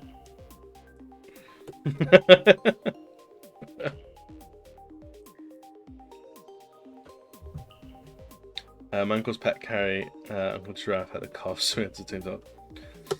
I mean, fair enough. I'll accept that, as long as you get a note from your veterinarian.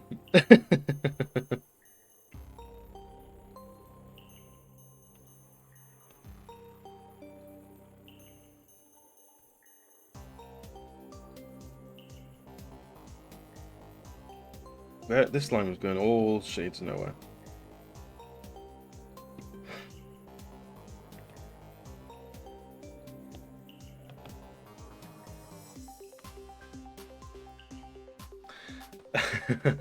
I'm gonna PvP one-shot some friends soon. I made the dumbest character, I can't wait. Oh, this isn't D&D? More math homework for you. Ada, no, that doesn't work for Bio. He does math homework anyway. He's an engineer. You gotta one-shot someone and then die instantly. That's the best character.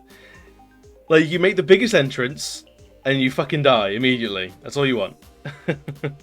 Into, like, tuxedo mask of, like, I saved the day! It's like, you did nothing. 6 levels of sorcerer, 2 levels of paladin. Ah, oh, another Sorkadin. That's the point more. Oh, I see. Okay, you're doubling down on what's already there. Fair enough, Ada. Alright, I'm on board. Yes, yes, I keep wanting to call you Mexican, but it sounds like I'm using it as like in a derogatory sense. Like, no, it's Atomic. I fucking love D&D around these parts. I haven't played in so long. And honestly, like,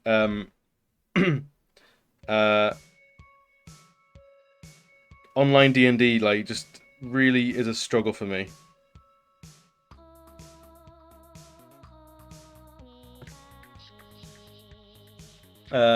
One movies, as you know, movies was more maths. And more meth. Bio. Everyone's weakness is meth, technically. I mean, Shadow Sorcerer and went with blind fighting, so I can just cast darkness on my weapon and then fucking walk around slashing motherfuckers. Amazing. 11 levels of Monk, May of the Astral Fist, then 9 levels of Paladin. Oof. You're JoJo. I get that reference. That's the power of your stand.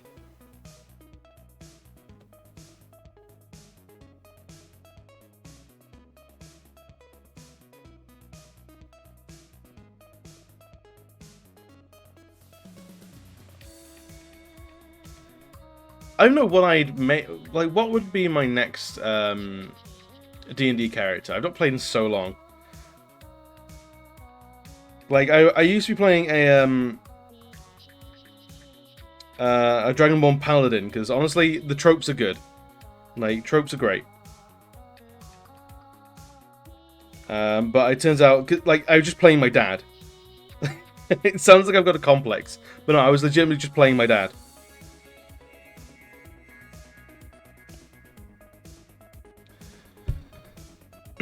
Device might them all. Who can convince you to run them? One mod, one shot. Like, online D&D is a massive struggle for me. Start a D&D campaign soon. Might start on Saturday. Dude, best luck for it, man. It sounds good. A mod one. Oh, I see what you mean. Yeah, yeah. Because I have this thing where because I was DMing a game with Bio as a player of mine for like a good few years, and then COVID happened, and we were like, we're not going to sit around a table for a while, so we ditched the campaign for a while, and sort of everyone took a break from D&D while we were all sort of getting the tech together to play from home. And then we started playing from home, and I got like 3 or 4 sessions in, and I was like, when there's 4 or 5 voices in the headset, it sets off like a weird like panic response that I just want to get out of there. But it's specifically like podcasts and like things like Critical Role or like things like that I can watch fine, no problem. But when it's like people that I'm interacting with, a conversation that I'm a part of, and it's that sort of like crosstalk where it's like I'm talking to one player answering his question, whereas 2 other players are going, oh, next turn, shall we team up our thing and do a thing? Should we plan?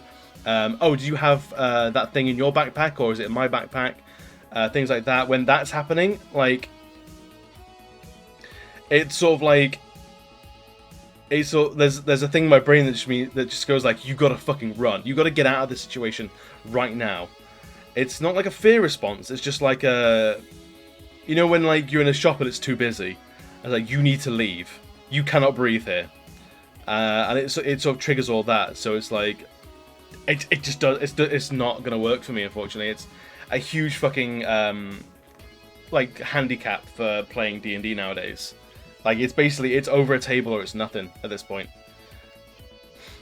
Online feels so normal to me now. I've been playing online multiple times a week for like 4 years. See, like, maybe it's like something I need to have gotten onto much earlier, like acclimatized to more. Yeah, it's like, it's basically like, yeah, it's the closest I think I've ever gone to like social anxiety. Like, I have plenty of other anxieties, but like social anxiety, I usually have been pretty alright with. Like being in crowds and things like that has never really bothered me. But that is like the closest out.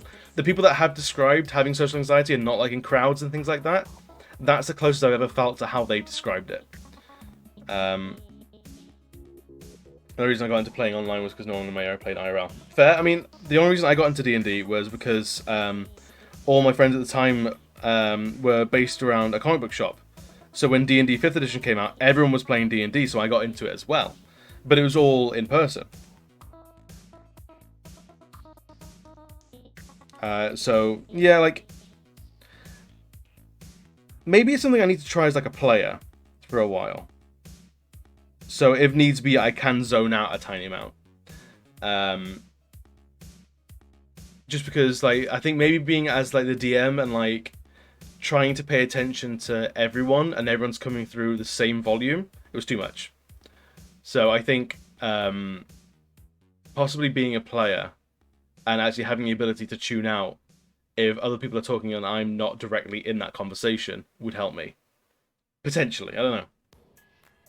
The other thing is, because I now do streaming as a hobby, It's not left much room for everything else, because I still work full-time as an office monkey, and I illustrate and I do the streamy jobs, and it's basically my entire week is taken up. And it seems like at the moment I can't move for commissions, which is a really good problem to have, right? Like, there's a few commissions that I actually picked up because they were right for me, but that means that now they've kind of come thick and fast, and I don't like letting commissions lie, so I will get them done as promptly as I can. I won't rush them, but I'll do them as quickly as possible because I don't like them hanging around. So that's eating a lot of time. So where does D&D fit in the week these days? That's the real question. How do we do it?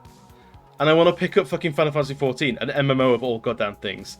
Like, there is no bigger time sink of a game genre than MMO. Like, why do all the things that I want to do take up my entire life? Can anyone answer this? Like, I would kill for a hobby that I can do for like 20 minutes a week, and that's it. Oh, poo, I forgot I need to do my emotes. Get on it now, man. I want to get the entire party together, commission for a party portrait. I'm down for it, man. Hell yeah. I felt, Atomic, I'm actually really glad you're here. I felt really bad, not too long ago, when you asked me for that commission, a while ago. What the fuck have I done here? When you asked me to do, like, the overlay stuff for you. And I was like, nah, ain't me, boy. Graphic design is not my passion. I was like, because I like doing. I'm a people pleaser. I like doing things for people. I like making people happy. It's a crux. It's like a crutch as well as it's a curse as well as a boon. Like, you know.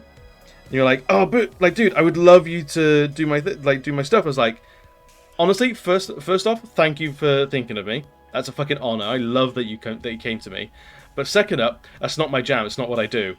And it's like, it's like, and I get it like more often than you think. Like, people go like, hey, do you want to do this? And like, that's graphic design. That's not what I do, unfortunately. Like, I wish you the best in your search, but it ain't me. Like, your search doesn't end with me. But like your D&D characters, hell yes, we'll do that. And maybe someone just post on social media because I keep spelling the same one. I know Udon Noodles is a graphic designer by trade, so he'll have more people in his pocket to point you towards than I do. I don't think he's here tonight. He's slacking. No, he's just having a night away from the computer, I reckon. But I think he'll be a good person to ask for graphic design stuff. Either he'll know the person to ask, or he'll be able to do it himself if he's taken on commissions. I don't know if he is. I found a pixel art site to do it, but I'm just not good at drawing. I'll need to practice it, dude. Honestly, like, do you want it done now, or do you want it to be yours and like your baby that you improve time and time again? That's the real question you've got to ask. Because I fully admit, like, I fully commit to the fact that there is never enough time to do literally everything. The same way that Atomic here is looking for someone to do the graphic stuff for him, because it's not his area of expertise. I commission an artist to do the scene transition animation. When I'm a little bit more flush with cash, I want to go back to them and get like an alert notification thing done from him, because I fucking love his work. Because I mean, look at the rest of my channel, and then look at that scene transition, and tell me that's not goddamn perfect. Like, I love it. So yeah, like, being a streamer is like a weird, like, one-man band. If that makes sense. Like, you're doing the string, you're doing percussion, you're doing vocals, you're doing string, you're doing all sorts of stuff. And there's a certain level where, like, it's fine. You can't be expected to do everything to a hyper-professional level. So at some point, you've got to use someone else's skills, whether it be for audio, for visual, whatever. I'd like to pay someone to get it done, but it's finding an artist that fits what I want. Yeah, no, that's fair. That's absolutely fair. That's a huge thing, is shopping around. and something you should do anyway. If anyone who's looking to get work commissioned and they're not shopping around, like, no, be shopping all the time. Like, keep looking. If you think you found the right person, cool. Have another look around before you message them at all, because you might find someone go, oh shit, no, this person does it. Because I've done it before, like any sort of like audio stuff. I was like, it ain't for me. I don't do audio.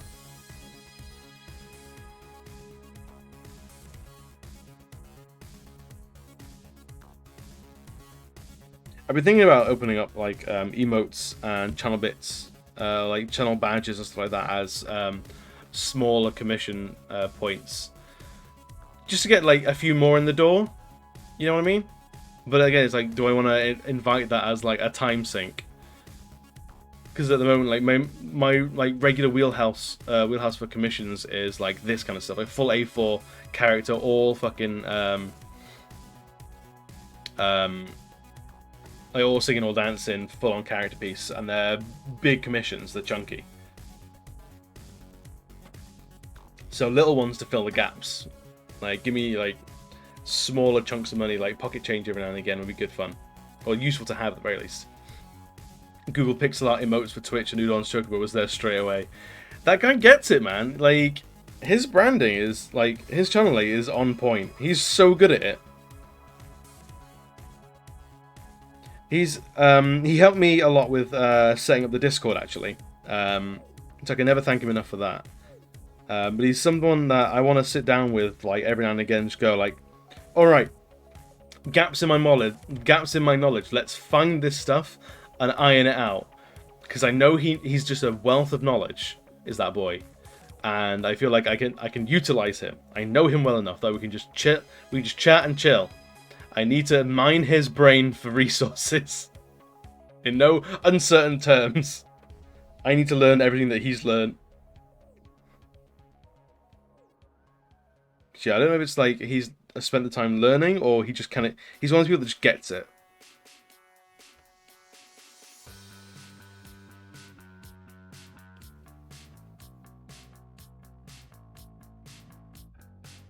Yeah, Udon's brilliant. I love that boy. My one gripe with Udon, and if he's there, he's gonna know what it is. My one gripe with Udon, he doesn't have a schedule. So he streams, and I'll get a little notification on my phone, and I'll be like, sorry bud, I'm walking the dog, or like I'm in the middle of like 8 other different things. So I don't get to sit in the streams as much as I'd like to, because I have no idea when he's live. And it's the same with Becca as well. Becca's been here like diligently for so fucking long, and I don't return the favour often enough, because I want to be in more of Becca's streams, but for whatever reason, she ain't got a schedule, so I have no idea when to expect her. She just, like, Spanish Inquisition just surprises everyone on Twitch.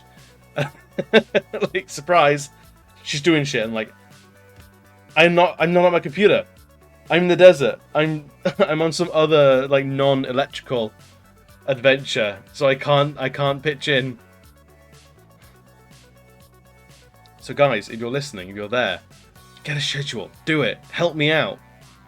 Like, oh buddy, old pal, your friend Barrel, he needs you to have a schedule. I can't remember, Ada, do you have a schedule? I'm gonna have a look now. If you don't, oh boy. Oh man, we're gonna have a falling out.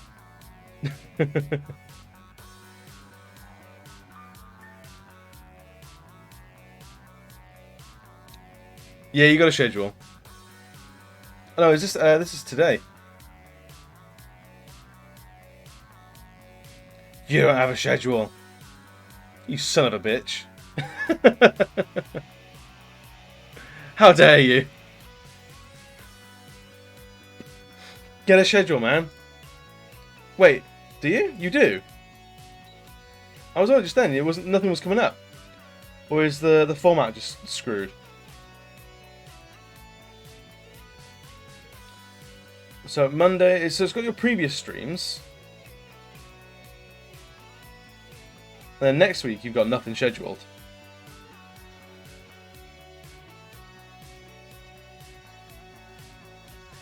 Yeah, your schedule's blank, dude.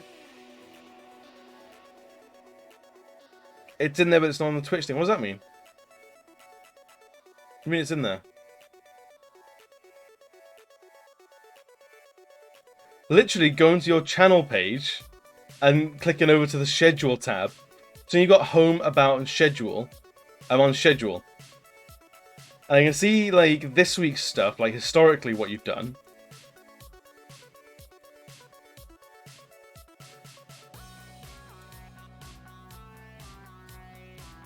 But there's nothing going forward.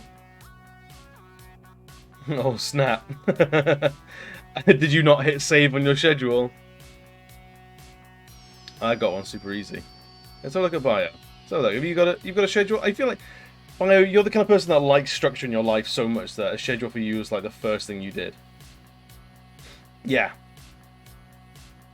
So yeah, we know Tuesdays, Wednesdays, Thursdays, Saturday mornings, and Sunday evenings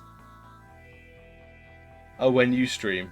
So there, cool. Like, all right. So bio, something you're streaming when I'm streaming a lot, so I'm never gonna come across you, and you're never gonna come across me. That's gonna be an issue.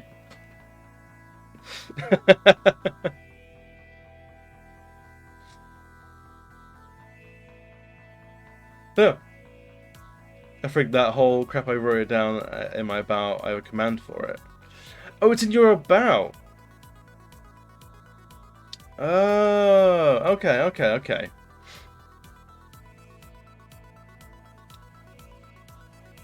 I see it. You got a schedule there. 12, 12, 5, 12, and 5. So basically every weekday.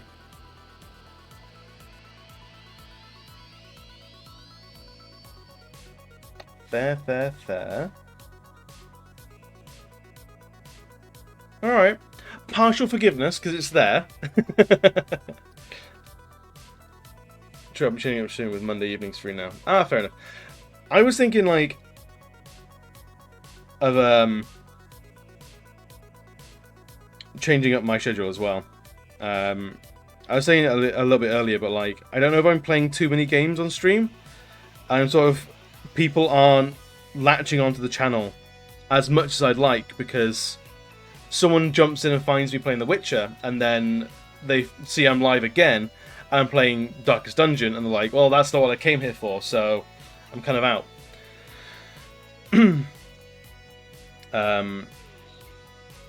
So I don't know. Like, if I was to start streaming one game at a time, right?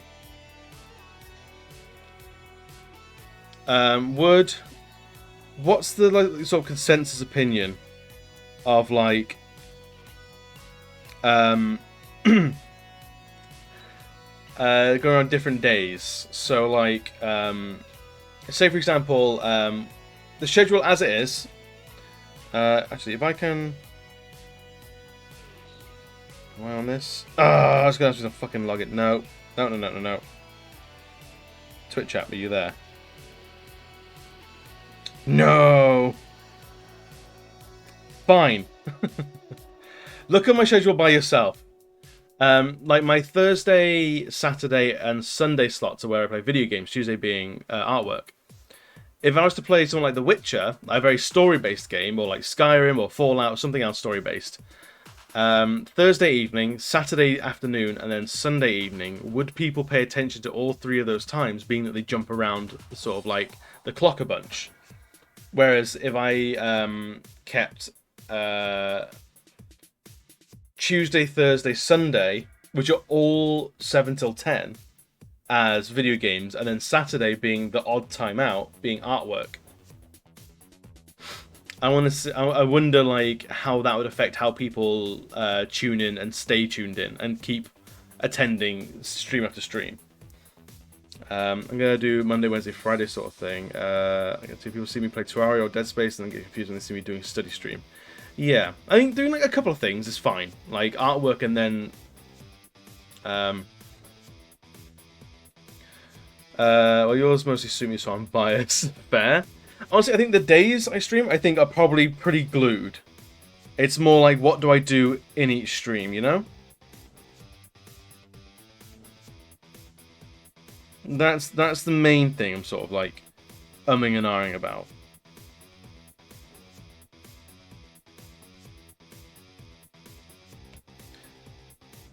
Because I don't want like tune in next time to find out how this dramatic thing ends, and then the next time is middle of the day rather than the evening, and that means like all the people that were tuning in last evening can't commit to this afternoon, whereas they could routinely do the afternoon or routinely do the evening. So it's sort of like, am I damned if I do, am I damned if I don't? See, I don't graphic design, but I'm so rusty I can't land the execution, you know. Point to the VOD pile.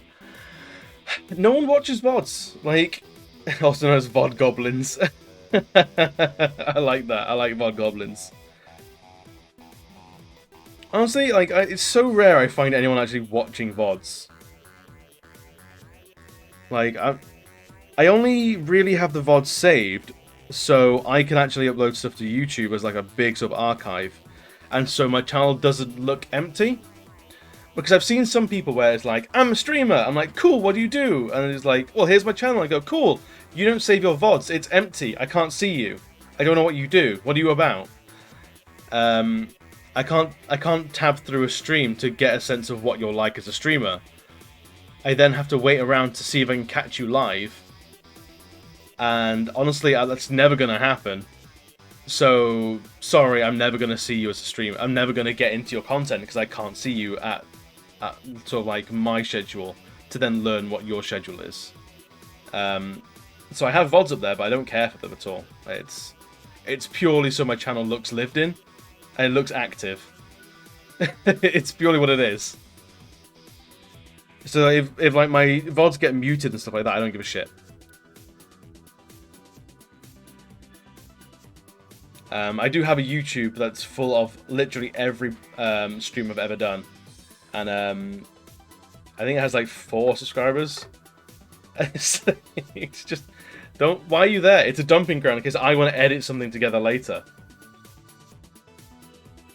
I'm using it as storage.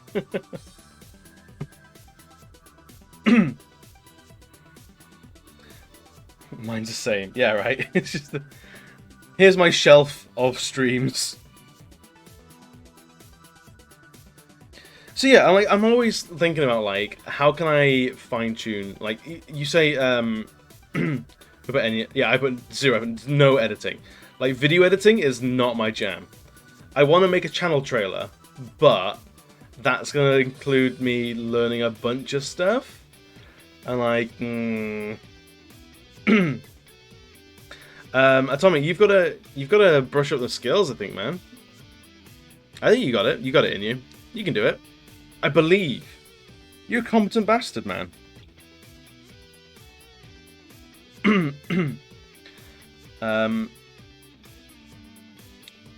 Yeah, I'm a fan of like if I have a feature to be used, I want to use it. Because why? Like, there's no drawback from not using a tool that's open to you. But some tools take a lot more effort to, or like a different set of skills to use properly than you might already have. It's like getting a channel trailer together requires editing, and I'm not an editor. Like, that ain't my jam. I went 12 years just doing the office and other work when touching my art programs, man. My hands don't move that smoothly anymore. Oh no! Oh wow, 12 years. Yeah, that's quite a break. Maybe it's time to get back into it. Maybe like treat it as fun. Like it's not something that you can hard fail at. It's something to be enjoyed.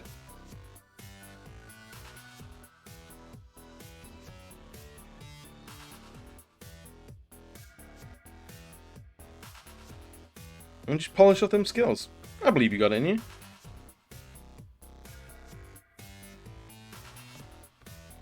It's like me and Pixel. I've never taken like that long a break in something.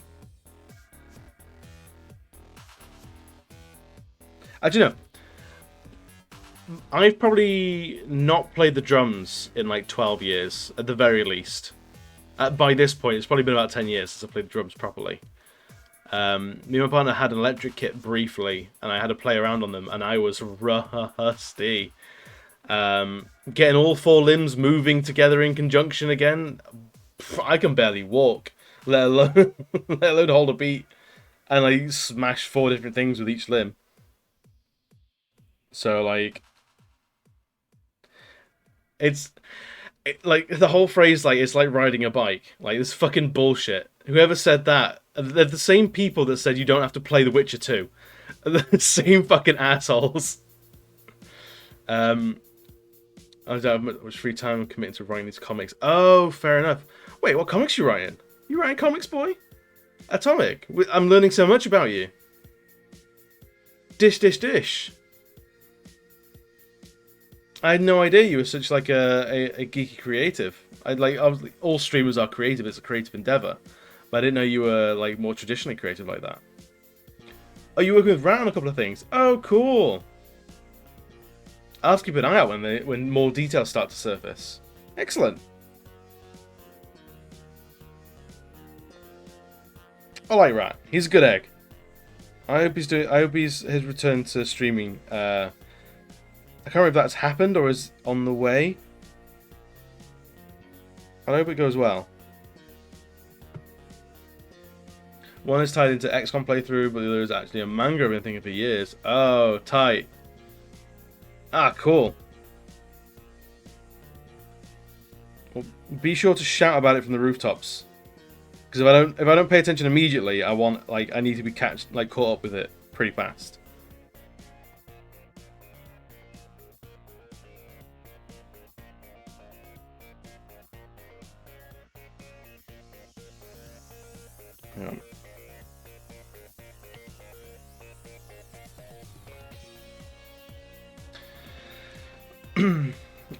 He sent me down to draw it, so I'm now working on a script.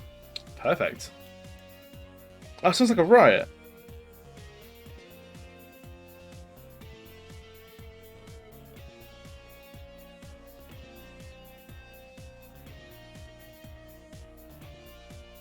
Alright, so this little corner, like right here, that's a mess of fabric, and I don't know how it's going to shake down. This is one of those, what I'd call in the Illustrator world, a Hail Mary. Like, in the sketch, I couldn't think of how it's going to work, so I thought, fuck it. I'll fix it with the line work. I'm going to try and make sure that not enough... everything else is so nice and pretty that no one looks at this little bit. It's the welding that you never want anyone else to see, if you know what I mean.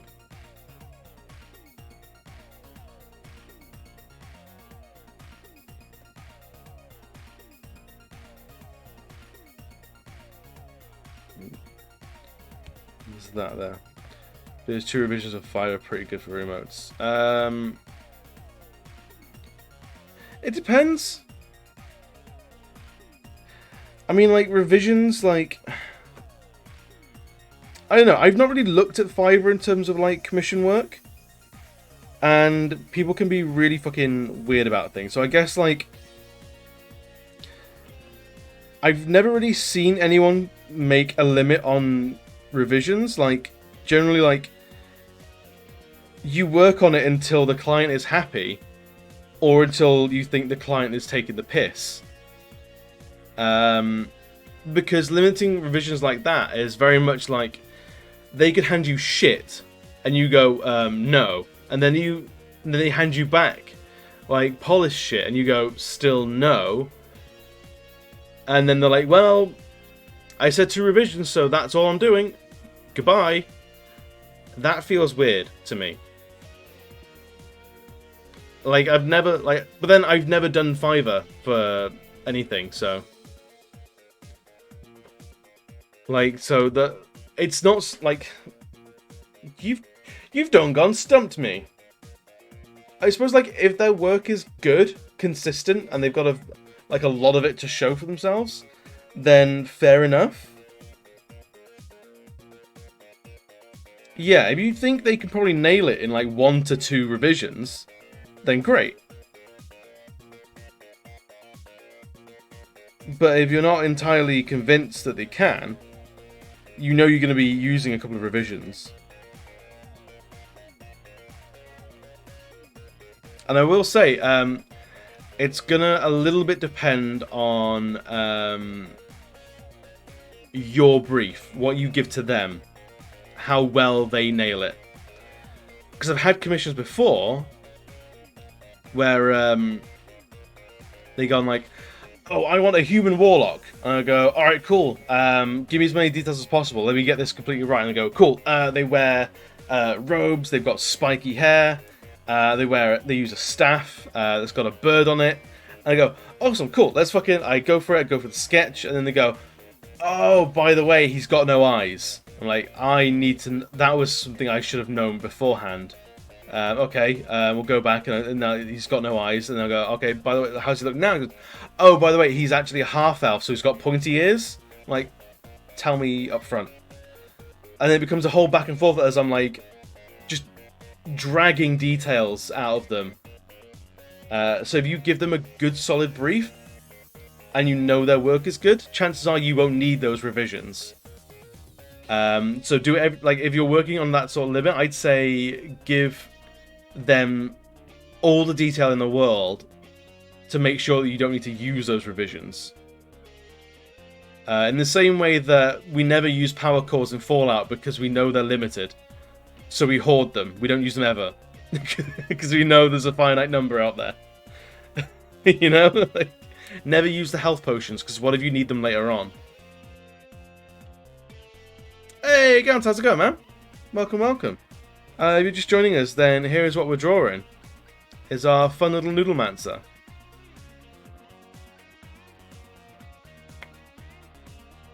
But if you want, PM me their Fiverr page and let me have a look at their work. And I'll let you know if there's any more like red flags or anything like that.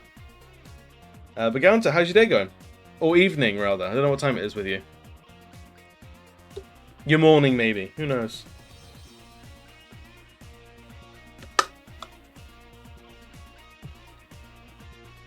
Oh, you solved the into night. Well, I hope your day has been good and your night is continuing to be good. Oh, you're only an hour ahead of me. Cool. Okay. I will try and remember that, but my brain is stupid, so we'll see how that goes.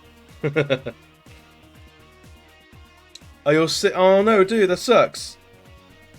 Hopefully there's nothing, like, knocking you for 6 too much and you're managing to get the some time to rest.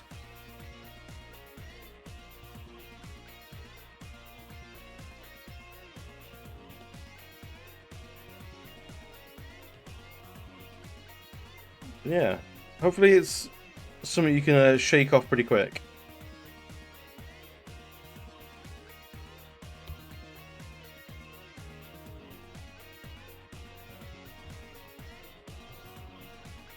So, I saw your message pop, Ada. I'll check it out after streaming.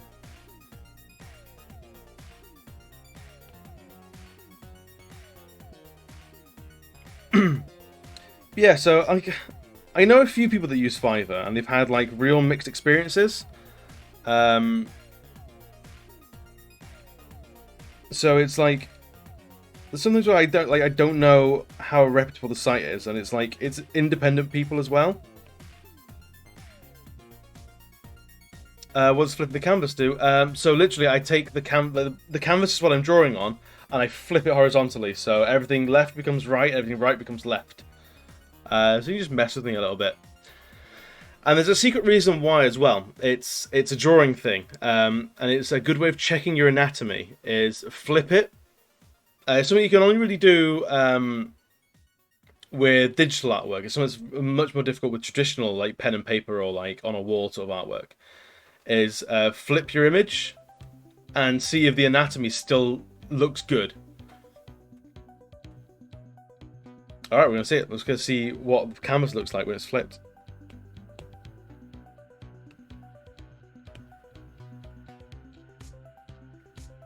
Thank you, Bayo. So now we get to see, like, does the anatomy look different and wrong in any way, shape, or form? And so far, it's looking fine. It's looking alright. Again, no complaints so far. Actually, I've noticed that though. That should be going down that way. And it's something I should do anyway as an illustrator. It's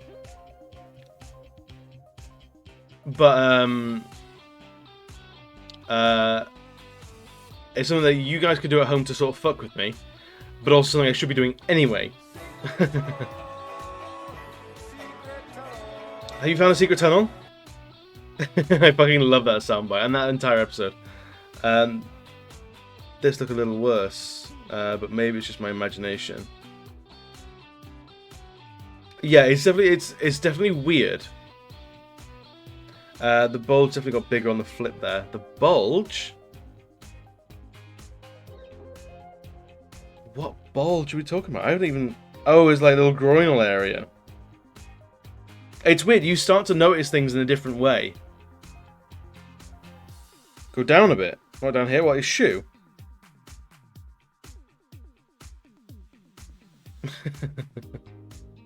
Oh, fair enough. The medallion. Yeah, I haven't drawn the medallion in proper yet. So it'll be fun to see what that comes up as. His shoes is cute. Oh, I see. Yeah, his shoes like his bulge is resting on the back of his shoe. Does yours not? His noodle. Is that not how yours rests?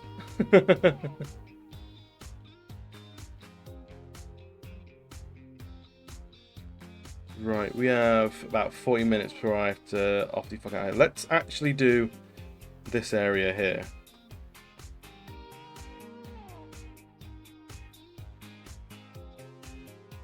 Keep mine safe in a pair of boots. Yeah, right? It's responsible.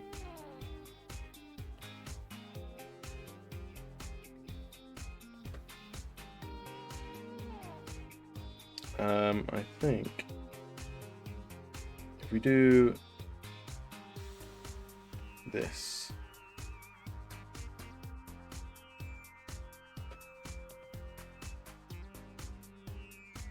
so like the actual sleeve is resting on the leg there.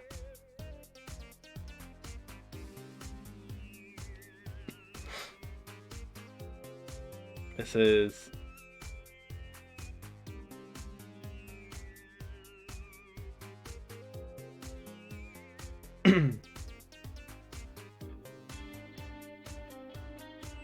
because I've also got this line here, which was originally coming down like this, but I've expanded to go around like this.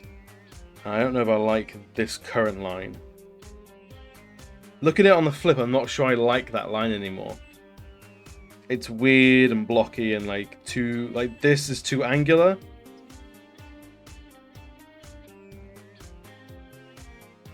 Let's see if we can fix this somewhat.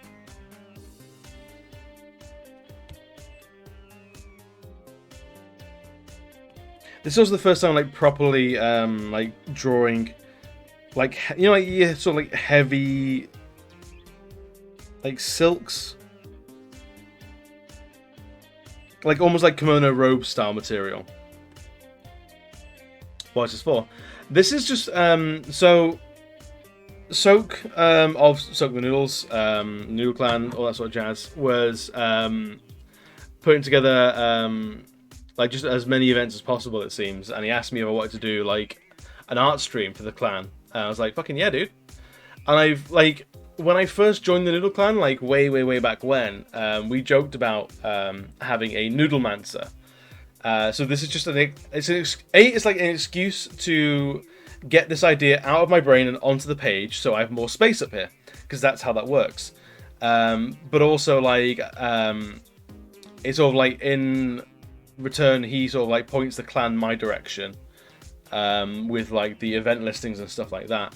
And then afterwards, I'll hand this over to him and he can use it on merch, whatever he wants, to be honest. I'm just doing this because I like doing it. This isn't like a strict commission or anything like that. So it's kind of like, he might put it on... The boys at 2 a.m. looking for beans. Kendra, how's it going, man? How's your search for beans going? So yeah, it's kind of just for fun. But also like to sort of like give a little bit of thanks back to the Noodle Clan for like basically my entire channel.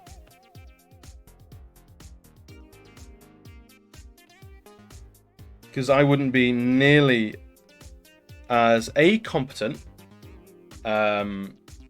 or like I wouldn't have like the numbers and stuff like that I have without the Noodle Clan. Like it straight would not be where it is. Like I'd be swimming with no followers, no viewers. Like affiliate would have taken like 3 or 4 times as long as it did, if not longer. So like as a channel, the Noodle Clan has like basically set me up in a really, really positive way. So if I can like just give back, give a little bit of content to the clan, then why not? Really. Yeah, Thought Train thoroughly derailed is how those sound alerts come out now. But it's fine. I love them. It's all for the content, guys. It's fine. So a lot of that's going to be lost into shadow. Let's... But Kentrop, my man, how is your day going? How is your evening going, even? I reckon we want to fancify these boots a little bit.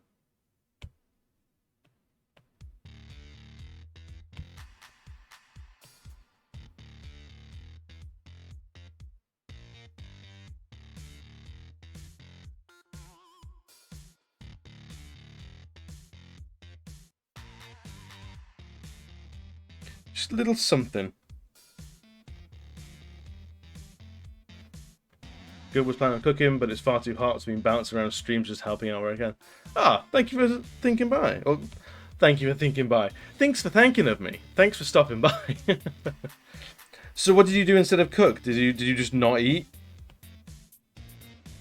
Like, please tell me, like, Papa Barrel will worry about Sweet Kentrop Boy if he's not eating.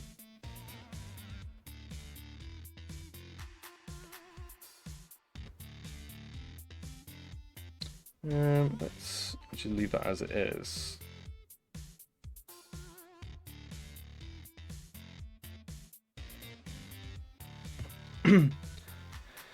By cooking, I meant cooking risotto. Yes, risotto's quite a warm thing to cook. There's a lot of like heat and steam coming off that one. So fair.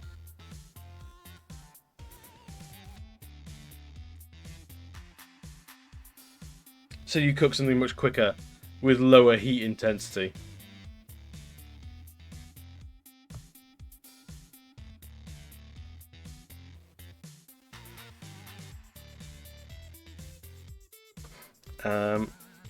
Also, actually, no, that's probably all going to be in darkness, so I don't need to worry about that at all, really.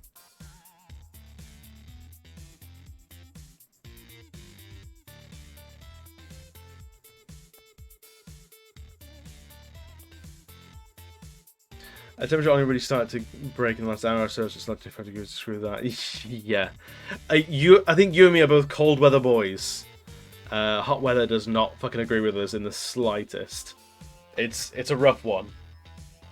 Honestly, I'm hoping the winter for 2021 is long and hard and cold and dark, because then I can go out in shorts and not sweat my fucking ass off. I have no patience for sun and warmth. I'm so like, so I'm an edgelord. I'm a fucking dwarf. I want to be underground where it's cold all the time. It's it's a struggle. It's a real struggle. Right. What do we want to go to next, really? I kind of feel like I'm done doing the character for now. We could try the cauldron.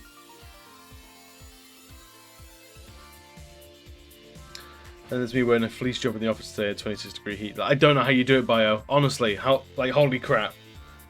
Absolute madness. Why are you like this? I know, right?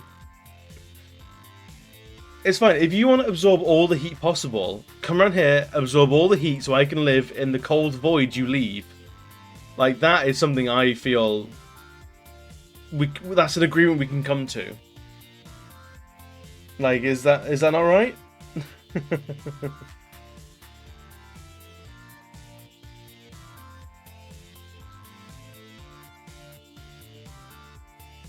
Right. Let's get these medallions done, I think.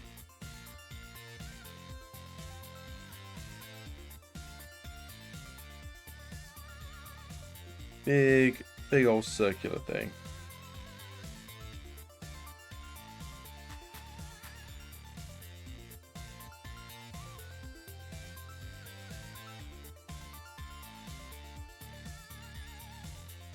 And then have like some gold encompassing this big old marble, basically. That works for me. I'll pop by in a few times a week, absorb all the heat. It should be okay. Yeah, fucking, I love it. Like, please beam like my endothermic radiator, my anti-radiator. And it's like better weather news. Once tomorrow is done, the temperature is then going to drop by about 10 degrees, so back to much more reasonable heat. Oh, fuck yes. Kentrop, the bringer of good news. Oh, I can't wait for Thursday to be cold. Like, I remember when I first started streaming, it was like December, sort of January time. And like, it was absolutely fine. Like, the flat was cold anyway. This room is in the middle of the building in the basement. So there are no windows in this room. There's no airflow. In the day, it stays icy cold. It's great. I love it. However, during summer, like, all the rooms around it are getting warmer. And then this room is, like, the only pocket of cold. And as soon as there's any, like, warmth in here from, like, the computer setup, me, like, any lights and stuff like that, it's just, like, all the heat just goes, like, whoomph into here. The rest of the flat gets colder and this room gets superheated. It's mental. Your vaguely faces direction. Yes, we're, like, one town over. I won't say where she lives, but yeah. We're like, what, half an hour away from each other? Like, same county. I know she's been absolutely dying in her studio room. But I think the house she's in is either a new build or it's like a sort of mid-80s it's like mid-80s like sort of like ex-RAF home. So just sucks in heat and doesn't let it go. So she being also a cold weather girl, like she has all my sympathies, because fuck that, honestly.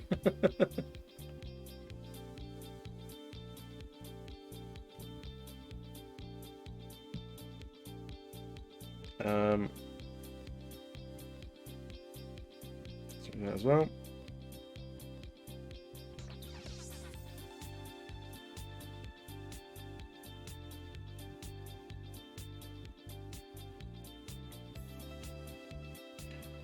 This one as well. Yeah. You got some marbles. Some lovely pet marbles.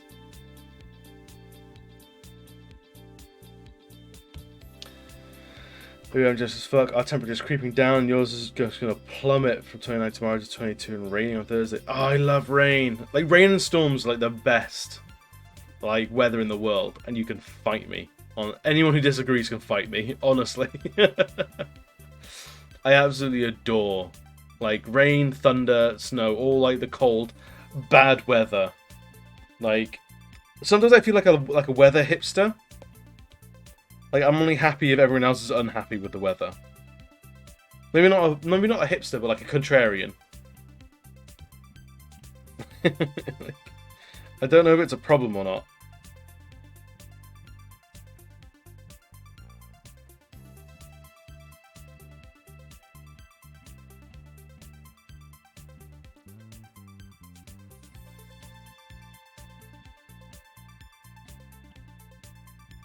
Literally the only good part about where I used to live and the rest of my family currently do. 26 degrees today, 19 tomorrow, and then go down to 16 for the rest of the week.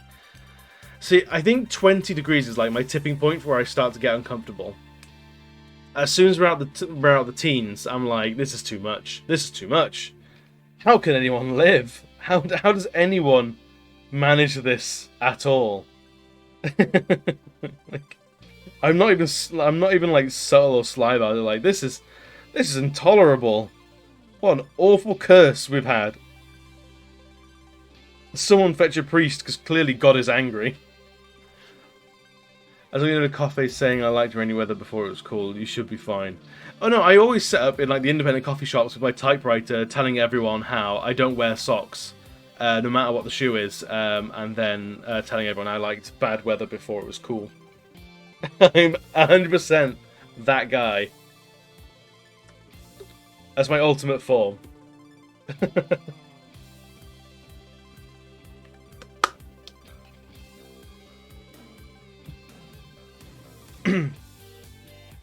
Right, but like, it's almost like it's September, so I feel like autumn should be colder than this, and it's not. That's upsetting to me.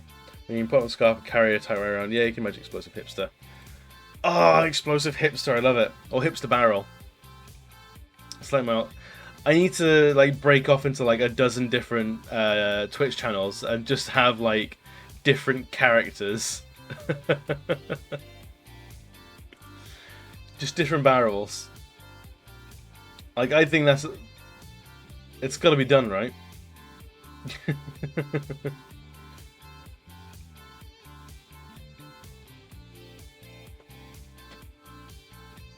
Like, during winter, like, I'm partial to a scarf. Not all the time, but I like a scarf every now and again. It bridges the gap between my coat and my beard, so like it fits in perfectly. But anything going over the beard is like, it's not okay. And also scarves tend to like fluff up my beard as well because they push it all up, so it looks like I have more beard, which is great. I only dress for winter. I used to be the same, Ada. I used to be the same, but then I found like tropical print shirts, and I fucking love them. So that's my summer look. So check and plaid is my winter looks. Summer tropical print is my summer look. I have two looks, and that's it. I'm still searching for my third look. During UK winters, I pretty much wear gloves, no coat, just gloves. I own a pair of camo shorts. I'm ashamed. Ugh. Ban Adarama. Just get him out. Why would you do that to yourself, man? And Kento, are you the kind of guy that has like notoriously cold hands? Like in particular, like painfully cold hands? Because I've known a few people like that. Like they can stand out in the middle of a blizzard, like in just a thong, and it's fine. But it's their hands that feel it. Pretty much like a tourist in summer. Oof. My year-long look is boots, jeans, and jumper. It is bio like you are like the national standard, which everyone else is judged against. You know, like you have like the kilogram, like the actual kilogram that is like the original kilogram. I feel like bio is the original look, and that's the reference point for everyone else of like, what look is this? I don't know. Well, that's bio, and then the trajectory between bio and this other person, that's summer look.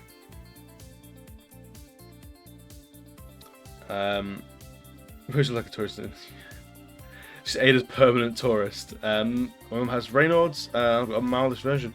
I actually know what that is. I think I have a mildish version as well, like super mild. So like, I'll get blotchy sort of blood vessel sort of patterns on my hands. As soon as it gets cold. It's not necessarily painful or anything for me, but I know it's like it's the most mild version of Raynaud's you can possibly get. That makes my colour charging stuff hilarious because I'd be sitting there with my fingers just freeze.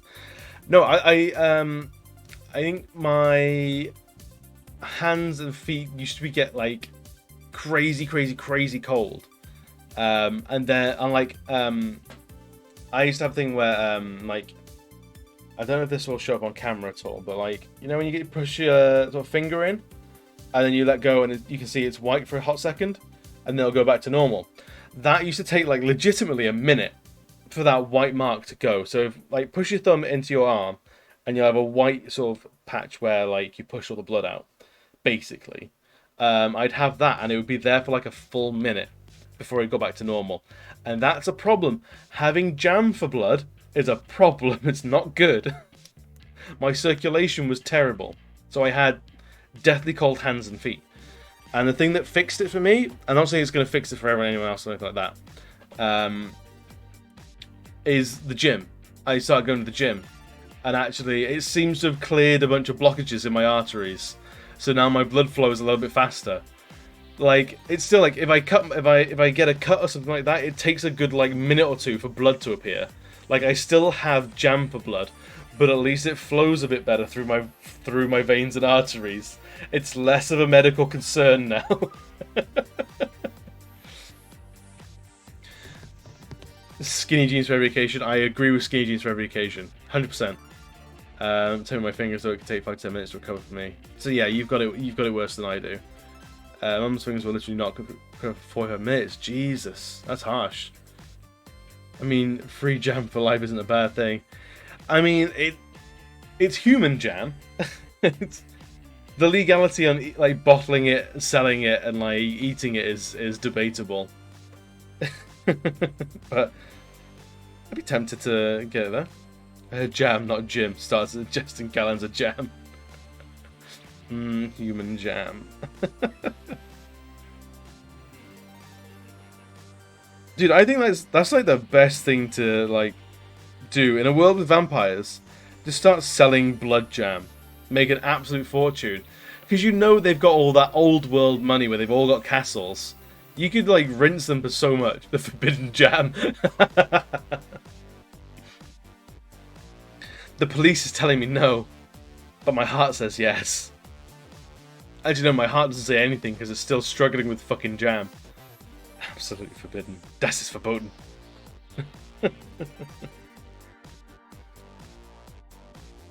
Oh, I love it.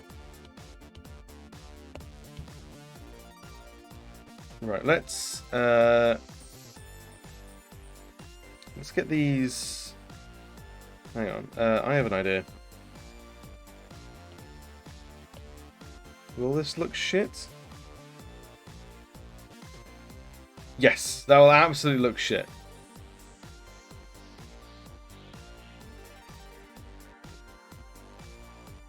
That was a not a good thing to try.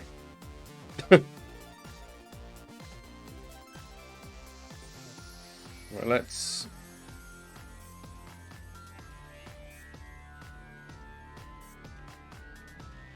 Because he's got more than just a couple of things on him.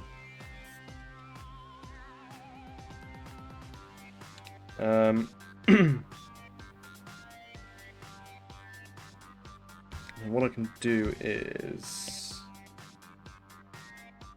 erase the middle.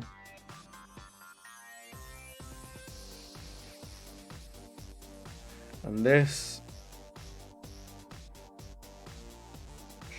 should work.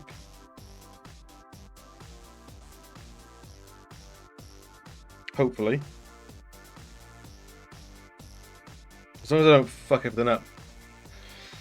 It says Noodle, I must use it somehow. I honestly, that was for drawing concentric circles reliably. It's like one of the 3 brushes I've downloaded. Procreate.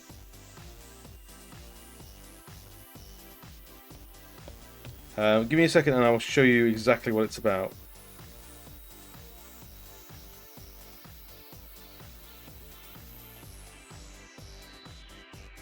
Yeah, I need to do that like 3 or 4 times.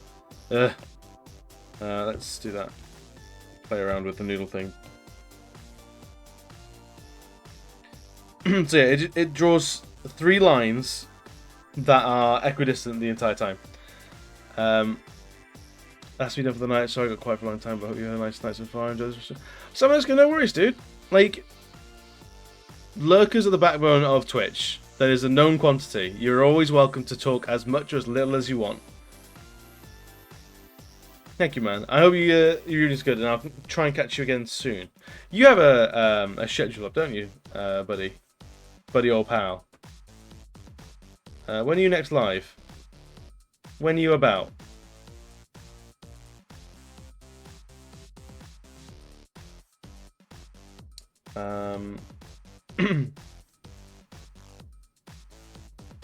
Do you not have a schedule? Oh, buddy.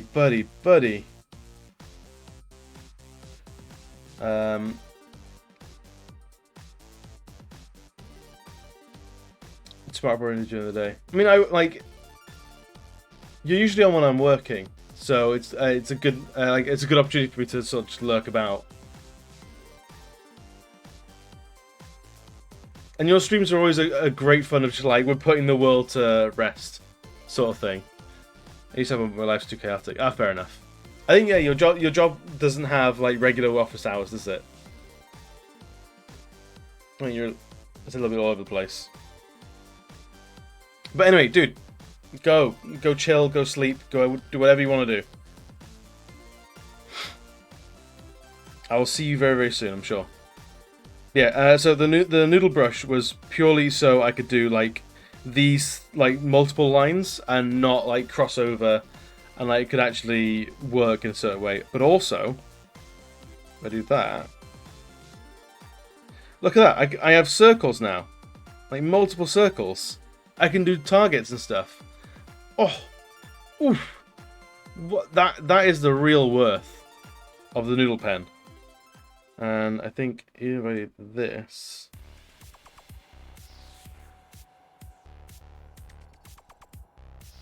oh no, I fucked it up. And if I center it properly, I can actually have like more of these. So yeah, that's what I got the noodle pen for, and it's so good. But it's such a niche thing as well. The only other ones I've got are like the pixel art ones. I'll tell you what, I think we'll have to join. I think we'll join Samanosuke. I know it's like 10 minutes early, but to be honest, I'm looking at the drawing and I'm like, I kind of don't want to do any more at the moment. So I'm thinking now's probably a good time to call it. Let's see who we can shift you onto. Who can we introduce you to? Let me know. I'll tell you, chat, tell me. Should we raid someone we know or someone new? Should we make a friend or enforce some of the bridges we've already built? New or current? Friends. You've got a good amount of people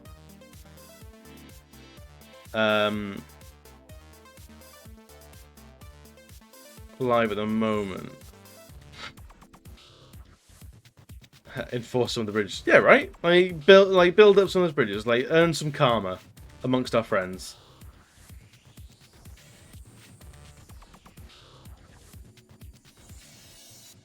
Alright, well, who's doing good stuff?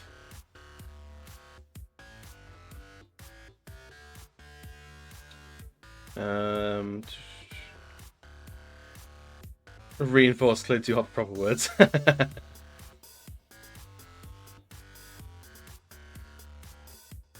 Me and words are we're like pen pals. Like we talk a little bit, but not too much.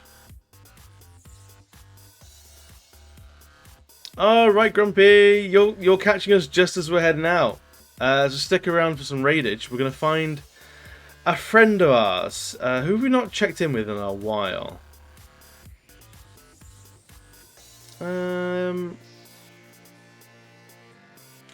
Let's have a look at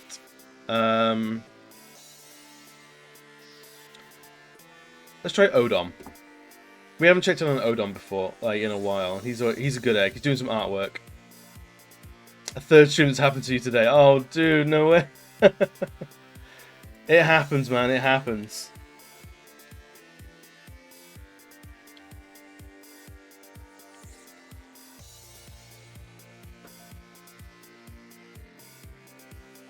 He's a very handsome man.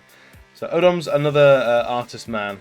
and an absolute lovely human being. Someone I don't get to watch enough, because he streams whenever I'm streaming, it seems. I don't know if he knows this or not, but basically, anytime I go live, like half an hour later, I'll see him go live. Like, his little notification pops up. The little bastard man. But guys, I will see you all on Thursday for another round of The Witcher. Hopefully I have a better time with it. I want to like it. I really want to like it. So I'm hoping it happens. But for now, guys, I will see you all on Thursday. Goodbye.